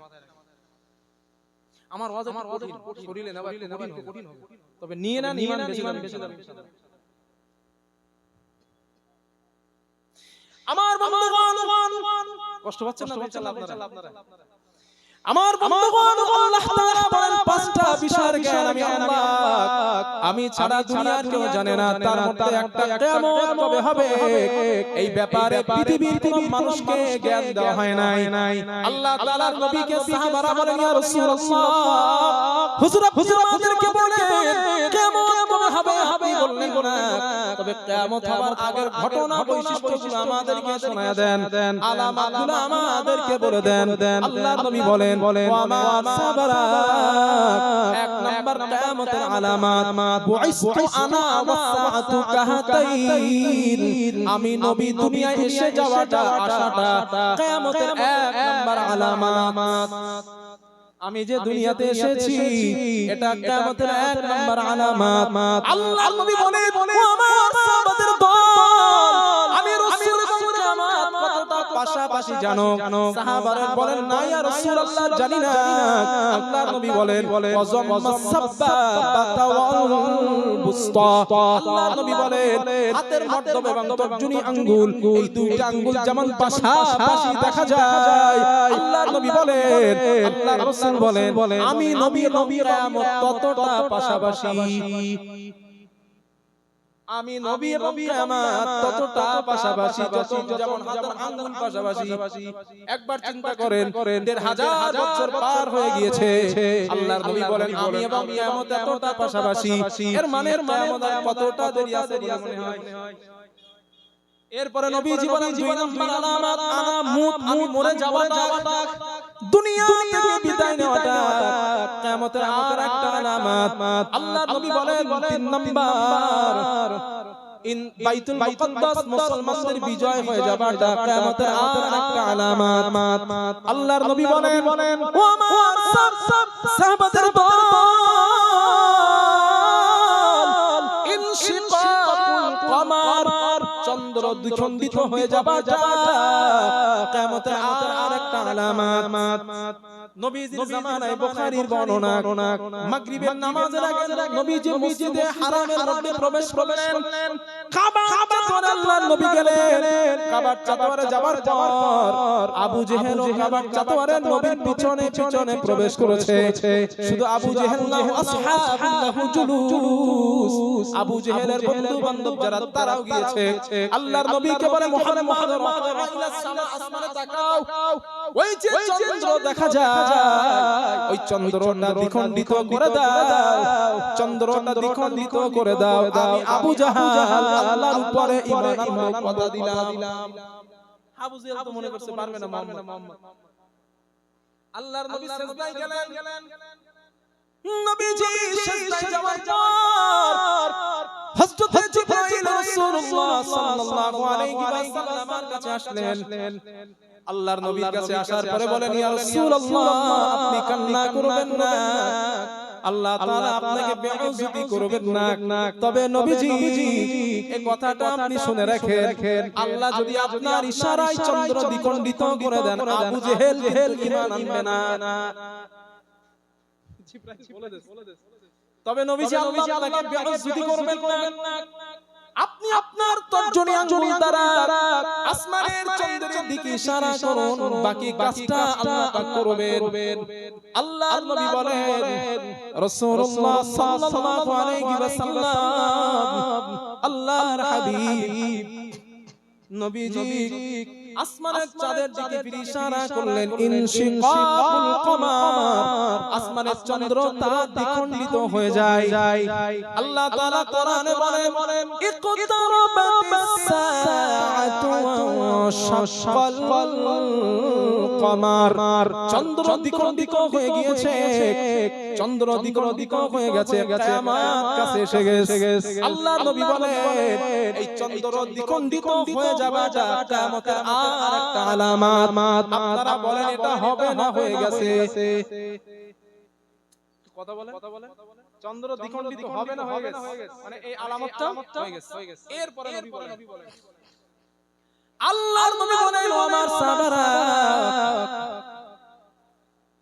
ওয়াল আমানাতু মাগনামা, যে হাদিসটা আগেও পড়েছিলাম, আল্লাহর নবী বলেন, যখন আমানতের খেয়ানত করা হবে তখন তোমরা কিয়ামতকে কাছে মনে করবা। আমানতের খেয়ানত, আপনি মসজিদের সেক্রেটারি, আপনার কাছে আপনি মসজিদের ক্যাশিয়ার, মসজিদের টাকা আপনার কাছে দেওয়া হয়েছে, ওই টাকাটা মসজিদের এখন ক্যাশে জমা আছে 2 লাখ। আপনি বাড়িতে কাজ করছেন, চিন্তা করলেন না, মসজিদে তো এখন টাকার প্রয়োজন নাই, মসজিদের ক্যাশের টাকাটা আমার কাছে ব্যয় করি, মসজিদে যখন কাজ হবে তখন টাকাটা দেব। এটা আমাদের খেয়ানত। আর এটা আমাদের অ্যাভেলেবল। আমার গ্রামে জানা, আমার গ্রামে হয়, আমার মসজিদের কমিটিতে আমারে ঢুকিয়েছিল, সভাপতি পদ দিয়েছিল, একদিন থেকে আল্লাহর রাস্তায় দিয়েছে। আমার পক্ষে সম্ভব না। অ্যাভেলেবল মসজিদ মাদ্রাসার ক্ষমতা তারাই নাই, তারাই পায়, তারাই সেক্রেটারি, তারাই ক্যাশিয়ার, তারাই সবকিছু, যারা নামাজ পড়ে না, যাদের সম্পর্ক সুদের সাথে, ঘুষের সাথে, বদমাইশ, ওরা হয় মসজিদ সেক্রেটারি, ক্যাশিয়ার, অধিকাংশ জায়গায় ভালো আছে, আলহামদুলিল্লাহ, ভালো লোক আছে। নবীজি বলেন, অযোগ্য ব্যক্তির যোগ্য জায়গায় বসাইছে, এটা আমাদের খেয়ানত, কিয়ামতের আলামত। আল্লাহ হেফাজত করেন জাতিকে, বলেন আমিন। তো আপনারা বলেন, এই জামানা আসবে না অলরেডি এসে গেছে? জোরে বলেন, একটু এসে গেছে। আমার এরপরে রাসূলুল্লাহ সাল্লাল্লাহু আলাইহি ওয়াসাল্লাম বলেন, ওয়াজ যাকাতু মাগরামা, যখন ধনী মানুষগুলা যাকাত দেওয়াটাকে ঋণ মনে করবে, তখন তোমরা কিয়ামতের কাছে মনে করবা। যাকাত দেওয়াটাকে ঋণ মনে করা, কিয়ামতটাকে নিজের কাছে ডেকে আনা, এই জামানা আসবে না, চলছে। মানুষ যাকাত দেয় এখন সবাই না, যাকাত দিলে আমার গবেষণা বলছে, আমার যদি পশ্চিম বাংলায় 100 এর মধ্যে 50টা লোক যাকাত দিত, 5 বছরের মধ্যে পশ্চিম বাংলায় একটা ভিক্ষুক খুঁজে পাবেন না। আমার গবেষণা বলছে। এখন আপনারা বলেন, রাকিবুল্লাহ তুমি ছোট মানুষ, তোমার গবেষণা ভুল। আপনারা বলবেন না, না আমার গবেষণা ঠিক কিনা বলে একটা এক্সাম্পল দেই। হযরত ওমর বিন আব্দুল আজিজের জামানা, মানে মুসলিম জাহানের 3 নাম্বার খলিফায় চলে আসছে হযরত ওমর রাদিয়াল্লাহু আনহু জামানায়। রাষ্ট্রীয় থেকে পুলিশ প্রশাসন গিয়ে, মানে রাষ্ট্রীয় দায়িত্বে যারা আছেন, প্রশাসনের দায়িত্বে, ওরা মানুষের কাছে যেতেন, গিয়ে যাকাত সম্পদের হিসাব করতেন, যত টাকা যাকাত হতো ওই টাকাগুলো নিয়ে রাষ্ট্রীয় কোষাগারে জমা করা হতো। এখন এই জমা করার পরে একটা দিন নির্দিষ্ট করে গরিবের মাঝে যাকাতের সম্পদ বন্টন করা হতো। 1 বছর, 2 বছর, 5 বছর, কয়েক বছর যাওয়ার পর রাষ্ট্র থেকে ঘোষণা করা হয়েছে, যাকাতের সম্পদ আপনাদের কাছে আর আদায় করতে যাওয়া হবে না, আপনারা নিজেরা যাকাতের অর্থ মানুষকে দিয়ে দেন। কারণ কোষাগারে এত পরিমাণে যাকাতের অর্থ জমা হয়েছে, মেমার অবস্থা নেই। এখন এক লোক যাকাতের অর্থ নিয়ে বার হয়েছে, মানুষকে দেবে, গরিব ঘুরতেছে একদিন দুই দিন না একটা সপ্তাহ ঘুরতে ঘুরতে বাবলা গাছের নিচে বসে বিশ্রাম করতেছে। হায় রে, যাকাত তো কারো দিতে পারি নাই, কাউকে তো পাই নাই, একটু বিশ্রাম করি, পরে দেখছি ঘুমায় গেছে। ঘুম থেকে উঠে দেখে একজন লোক গায়ে ধুলাবালু, চুলগুলো উকড়ানো খুকড়ানো, পোশাক আশাকগুলো ছেঁড়া পুরাতন হয়ে গেছে, কাছে আছে একটা টোকলা বক্সা আছে। তো ওই লোকটারে দেখে এই যে লোক আগে ঘুমাচ্ছিল জাকাত দিবে বলে বার হয়েছিল, ওই লোকটা বলছে আলহামদুলিল্লাহ, ভাই আপনারে আল্লাহ পাক আমার কাছে ফেরেশতার মতো পাঠিয়ে দিয়েছে। বলে কেন? ভাই আমি একটা সপ্তাহ ঘুরতেছি যাকাতের অর্থগুলো নিয়া, কিন্তু যাকাত দেওয়ার কাউকে খুঁজে পাইনি। আপনারে দেখে ভিক্ষুক মনে হয়েছে, আপনি আমার যাকাতগুলো নেন, আল্লাহর রাস্তায় আমারে বাঁচান। ওই লোক বলে পাগল টাগল হইছেন নাকি ভাই আপনি পাগল টাগল হইছেন নাকি আপনি? বলে কেন? আপনি তো ভিক্ষুক। আরে ভাই বক্সার মধ্যে কি মনে করেন জামা কাপড়? আপনি ঘুরতেছেন কয়দিন? বলে এক সপ্তাহ। আরে আমি 15 দিন। আমি 15 দিন ঘুরতে আমার শরীরের অবস্থা এমন হয়ে গেছে, এই বক্সার মধ্যে কাপড় চোপড়, এটা যাকাতের রক্ত। 15টা দিন ঘুরলাম, একটা মানুষকে যাকাত দেব এমন পিস মানুষকে পাই নাই। কার জামানা বলছি? ওমর বিন আব্দুল আজিজের জামানা। এবার আপনাদের জ্ঞান বিবেক থেকে বলেন, ওই জামানা ডেভেলপ ছিল আর্থিক ভাবে না বর্তমান জামানা আর্থিক ভাবে ডেভেলপ? ভেবে চিন্তে বলেন। বর্তমান জামানা লক্ষ কোটি গুণ ডেভেলপ, এক দুগুণ না লক্ষ গুণ ডেভেলপ। তো ওই জামানার মানুষকে যদি যাকাত দেনেওয়ালা, যাকাত লেনেওয়ালা এমন ব্যক্তিকে পাওয়া না যায়, এই জামানার মুসলিম তো আরো লক্ষ গুণ ডেভেলপ, এই জামানায় ভিক্ষুক পাওয়া যায় কেন? এবার হিসাব যে যদি 50% মুসলমান পূর্ণাঙ্গ যাকাত দেন, পশ্চিম বাংলায় 5 বছরের মধ্যে একটা গরিবের পাবেন না, একটা গরিব পাবেন। এর মানে হলো 10% মানুষ পূর্ণাঙ্গ যাকাত দেয় না। যাদের ওই যাকাত 10-20 হাজার টাকা হয়, গরিব মানুষ খেটে খুটে খায়, ওই মানুষগুলো একটু আল্লাহরে ভয় করে ওরাই যাকাত দেয়। যাদের ব্যাংকে 50 কোটি টাকা আছে, ওই 50 কোটি যাকাত যখন আপনি হিসাব করবেন না, লাখে 2,500, ওর মাথায় হাত পড়বে। পাগল হয়ে গেছে, বাকিবিল্লাহ কি পাগল হইছে? ফতোয়া দেওয়ার জায়গা পায় না, 50 কোটি টাকা যাকাত দিব, বছরে কত টাকা যাবে জানে? হিসাব জানে? ঠিক অঙ্কটা মানুষের মাথায় এটাই কাজ করে। নমরুদ আল্লাহ ধ্বংস করেছিল কেন জানেন? পৃথিবীর মধ্যে গোটা পৃথিবীর বাদশা ছিল নমরুদ। এর এত সম্পদ ছিল, আল্লাহর পয়গম্বর হযরত ইব্রাহিম আলাইহিস সালাম ওনারে গিয়ে বললেন যাকাত দেন। ইব্রাহিম নবী বললেন যাকাত দিব না। ইব্রাহিম নবী বললেন যাকাত না দিলে আল্লাহ দিনের সম্পদ ধ্বংস করে দেবে। আরে দিব না যাকাত আমি। আল্লাহ তাআলা পুরো সম্পদ মাটির মধ্যে দিলেন। জানা আছে না? এই যাকাত না দেওয়ার কারণে। আর যদি যাকাত আমরা মুসলমান দুনিয়াতে না দেই, এমনি তো দুনিয়াতে মার খেতে হবে।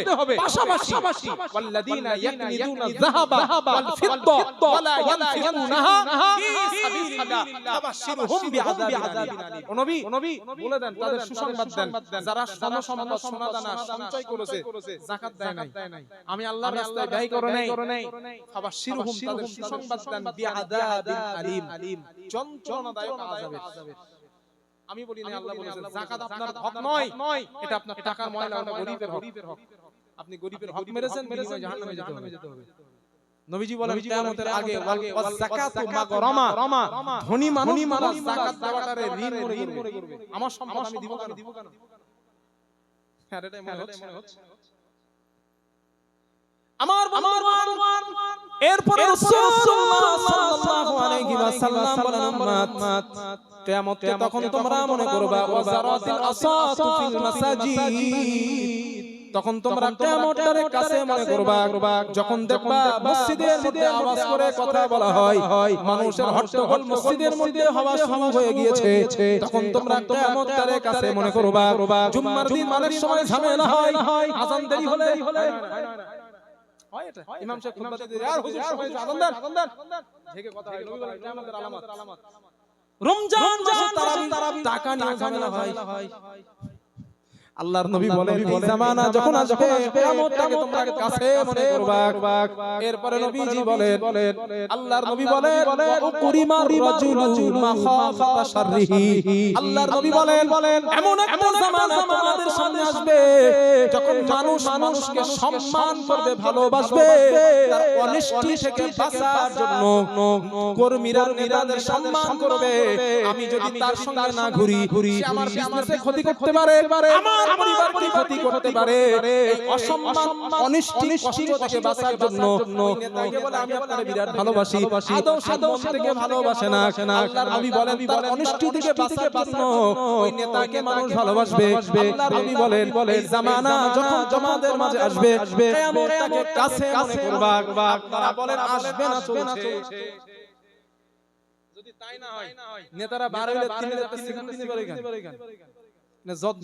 জনগণকে এত বাঁধবা দিয়েছে যে বার হলে খবর আছে। কিন্তু ওমর বিন আব্দুল হযরত ওমর রাদিয়াল্লাহু আনহু অর্ধেকটা পৃথিবীর বাদশা ছিলেন, অর্ধেকটা পৃথিবীর সরকার ছিলেন। ইয়ামান থেকে এক লোক আসছে ওমরের সাথে দেখা করতে, বাদশা পাঠাইছে যাও এই কথাগুলো বলে আসবা। সেই তুত এসে রাজদরবারে করছে আপনাদের আমিরুল মুমিনিন বাদশা ওমর কই? একজন প্রজা বলছে আমাদের ওমরের উট হারায় গেছে, মরুভূমি গেছে খুঁজতে। ওই লোকটা চিন্তা করছে মনে হয় সিকিউরিটি নিয়ে গেছে। এখন উনি মরুভূমি খোঁজে ওমরে পায় না। এখন এক লোক শুকনো শাকলা ভেটে মতো একটা লোক শুকনো শাকলা মানুষ খাজুর গাছের গোড়ায় এইভাবে উট বাঁধা, খাজুর গাছের সঙ্গে বাঁধা, আর মানুষটা মাথার নিচে হাত দিয়ে ঘুমাচ্ছে। মরুভূমিতে কষ্ট পেয়ে গেছে অনেক, আর রাজপ্রাসাদে তার একটা পাওয়ার আছে। এখন সে ওই ঘুমন্ত ব্যক্তিকে ডাকছেন, ভাই আপনি কি ওমরকে দেখেছেন? আপনি কি ওমররে দেখছেন? তো হযরত ওমরের ঘুম ভেঙে যাওয়ার পরে বলেন আরে খোঁজো। আচ্ছা আপনি কি ওমরকে দেখেছেন? কেন ওমরের কি দরকার? তো বলছেন আমি অমুক এলাকা অমুক রাজ্য থেকে আসছি, আমাকে ওই বাদশা পাঠিয়েছেন, ওমরের সঙ্গে কিছু দরকার। শুনলাম তিনি নাকি উট হারিয়ে গিয়েছে, তিনি নাকি ওনাকে খুঁজতেছেন। আমি ওমরকে পাচ্ছি না, যদি বলে দেন কোন দিকে গিয়েছেন তো ওনার সাথে একটু দেখা করে চলে যেতাম। হযরত ওমর বলেন তুমি যাকে খুঁজছো আমি সেই ব্যক্তি। সুবহানাল্লাহ বলবেন না? অর্ধেকটা পৃথিবীর বাদশা, অর্ধেকটা পৃথিবীর প্রেসিডেন্ট, অর্ধেকটা পৃথিবীর পাওয়ারফুল নেতা সিকিউরিটি ছাড়া মরুভূমিতে ফাঁকা জায়গায় একা ঘুমাচ্ছেন। মানে পুরো জনগণই সিকিউরিটি, পুরো জনগণ সিকিউরিটি। কারণ সে ওমর নেতৃত্ব দিয়েছেন এইভাবে যদি গোটা আমার রাজ্যের মধ্যে কোন কুত্তা প্রাণী তৃষ্ণার্তে মারা যায় কিয়ামতের দিন আমি ওমরকে আল্লাহর আসামির কাঠগড়ায় দাঁড়াতে হবে। এটাই ছিল ওমর নেতৃত্ব। এই জন্য জনগণ সিকিউরিটি। আজ পৃথিবীতে এই কথা বলা বলেন আমাদের আছে কার থাকবে কি করে? ভোট আসলে বলে 500 টাকা দেন তাহলে ভোট দিন। এটা আমাদের অবস্থা খারাপ হয়ে গেছে। 1000 টাকা দেন ভোট দিন। আমার বন্ধুগণ ওই তো তোমারকে মারবে আপনি অর্ধেকটা পৃথিবীর বাদশা, অর্ধেকটা পৃথিবীর সরকার, আপনার কাছে কোনো সিকিউরিটি নাই, আপনি একা নিরাপদে ঘুরে বেড়ান। কিন্তু আমার দেশের বাদশা আমি যার প্রজা, ওনার পার হবার জন্য হাজার সিকিউরিটির প্রয়োজন হয়। হযরত ওমর যে চমৎকার জবাবটা দিয়েছিলেন গোটা পৃথিবীর মানুষের নেতাদের কাছে চিরন্তন হয়ে করে রাখা দরকার। হযরত ওমর জবাব দিলেন শোনো আল্লাহর বান্দা, আমি ওমর আমার কোনো সিকিউরিটি নাই, আমার কোনো নিরাপত্তার কোনো ব্যবস্থা নাই। এই জন্য নিরাপত্তার ব্যবস্থা নাই, আমি জনগণের সম্পদ মেরে রাখি নাই। আমি জনগণের কোন সম্পদ মেরে খাই নাই, এই জন্য আমি আমার সিকিউরিটির কোনো প্রয়োজন হয় নাই। ওই লোকটা রাতের বেলা আছেন, কথা বলবেন রাতের বেলা হযরত ওমর রাদিয়াল্লাহু আনহু রাষ্ট্রের কাজ করতেছেন, রাষ্ট্রীয় কাজ থাকে না, হঠাৎ কাজ কমপ্লিট হয়ে গেছে। ওই মানুষটাকে ঘরে আসার জন্য বললেন। ঘরে যখন ওই মানুষটা আসছেন হযরত ওমর রাদিয়াল্লাহু আনহুর সামনে জ্বলছিল একটা চেরাগ, মানে প্রদীপ চেরাগ। ওই লোকটা প্রবেশ করেছেন, হযরত ওমর চেরাগটাকে লিভিয়ে দিয়েছেন। ওই মানুষটা বললেন ওমর আধা রেখে আপনার সঙ্গে গল্প করব। চেরাগটা কেন নিভায়া দিলেন? হযরত ওমর বলেন এই জন্য নিভায়া দিলাম, আমি এত সময় চেরাগটা জ্বালিয়ে রেখেছিলাম রাষ্ট্রের কাজ করার জন্য। রাষ্ট্রের তহবিল থেকে তেল টাকা নিয়ে তেল কিনেছিলাম, ওই তেল দিয়ে রাষ্ট্রের কাজ আমি করছিলাম। আর এখন আমি আপনার সঙ্গে কথা বলবো, এটা আমার ব্যক্তিগত কথা। সুতরাং রাষ্ট্রের টাকা দিয়ে কেনা তেল দিয়ে ওই তেল দিয়ে বাতি জ্বালায়া তোমার সঙ্গে আমার গল্প করা বৈধ নয়। কিয়ামতের দিন আমি এটার ব্যাপারে আল্লাহর কাছে ধরা পড়ব। এইটার নাম ওই জন্য না সিকিউরিটি লাগে না। অর্ধেক পৃথিবীর বাদশা সিকিউরিটি ছাড়া উঠ খোঁজে। জনগণের সাথে কি ব্যবহার তিনি করেছেন। আরে এগুলো কি জানেন? এগুলো আল্লাহর ভয় থেকে হয়, এগুলো ঈমান থেকে হয়। এইজন্য মুহাম্মদ সাল্লাল্লাহু আলাইহি ওয়াসাল্লাম তাকিদ করেছেন নেতা চয়েসের ব্যাপারে সাবধানতা অবলম্বন করো। কারণ কিয়ামতের দিন এই যে নেতা যারা চয়েস করেছেন, জনগণ আল্লাহ জিজ্ঞাসা করবেন এই অযোগ্য ব্যক্তিকে নেতা বানাইতে লাগেন, ভোট দিয়েছিলেন কেন? কারণ ভোট আপনার আমানত। এর ব্যাপারে আল্লাহর কাছে জিজ্ঞাসা করতে হবে, দিতে হবে আপনার। এখন হয়তো ছোট বেরেনে উল্টোপাল্টা দুটো একটা কথা বলে ফেলছি নাকি? না। আল্লাহ যতটুকু ইলম জ্ঞান বিবেক বুদ্ধি দিয়েছেন সেইগুলোকে সামনে রেখেই বলছি। আর মুহাম্মদ সাল্লাল্লাহু আলাইহি ওয়াসাল্লাম শিখিয়েছেন, এই কথা আমার বানানো নয়। মুহাম্মদ সাল্লাল্লাহু আলাইহি ওয়াসাল্লাম বলেছেন চয়েস করার ক্ষেত্রে সিদ্ধান্ত নাও। আলহামদুলিল্লাহ। তো যত কথা বললাম কথা শেষ না করতে পারার জন্য এক্সট্রিমলি সরি। তো আমি এখান থেকে ক্যানিং এ যাব। ওখানে সময় আমার 11:30, রাস্তাটা অনেকটা বেশি। তো যাই হোক, যে কথা বললাম ইচ্ছাকৃত ভুল কথা বলিনি। মানুষ স্লিপ অফ টান হতে পারে, যেহেতু মানুষ স্লিপ অফ টান যদি হয় ভুলগুলো শ্রোতাদের স্মৃতি থেকে মুছে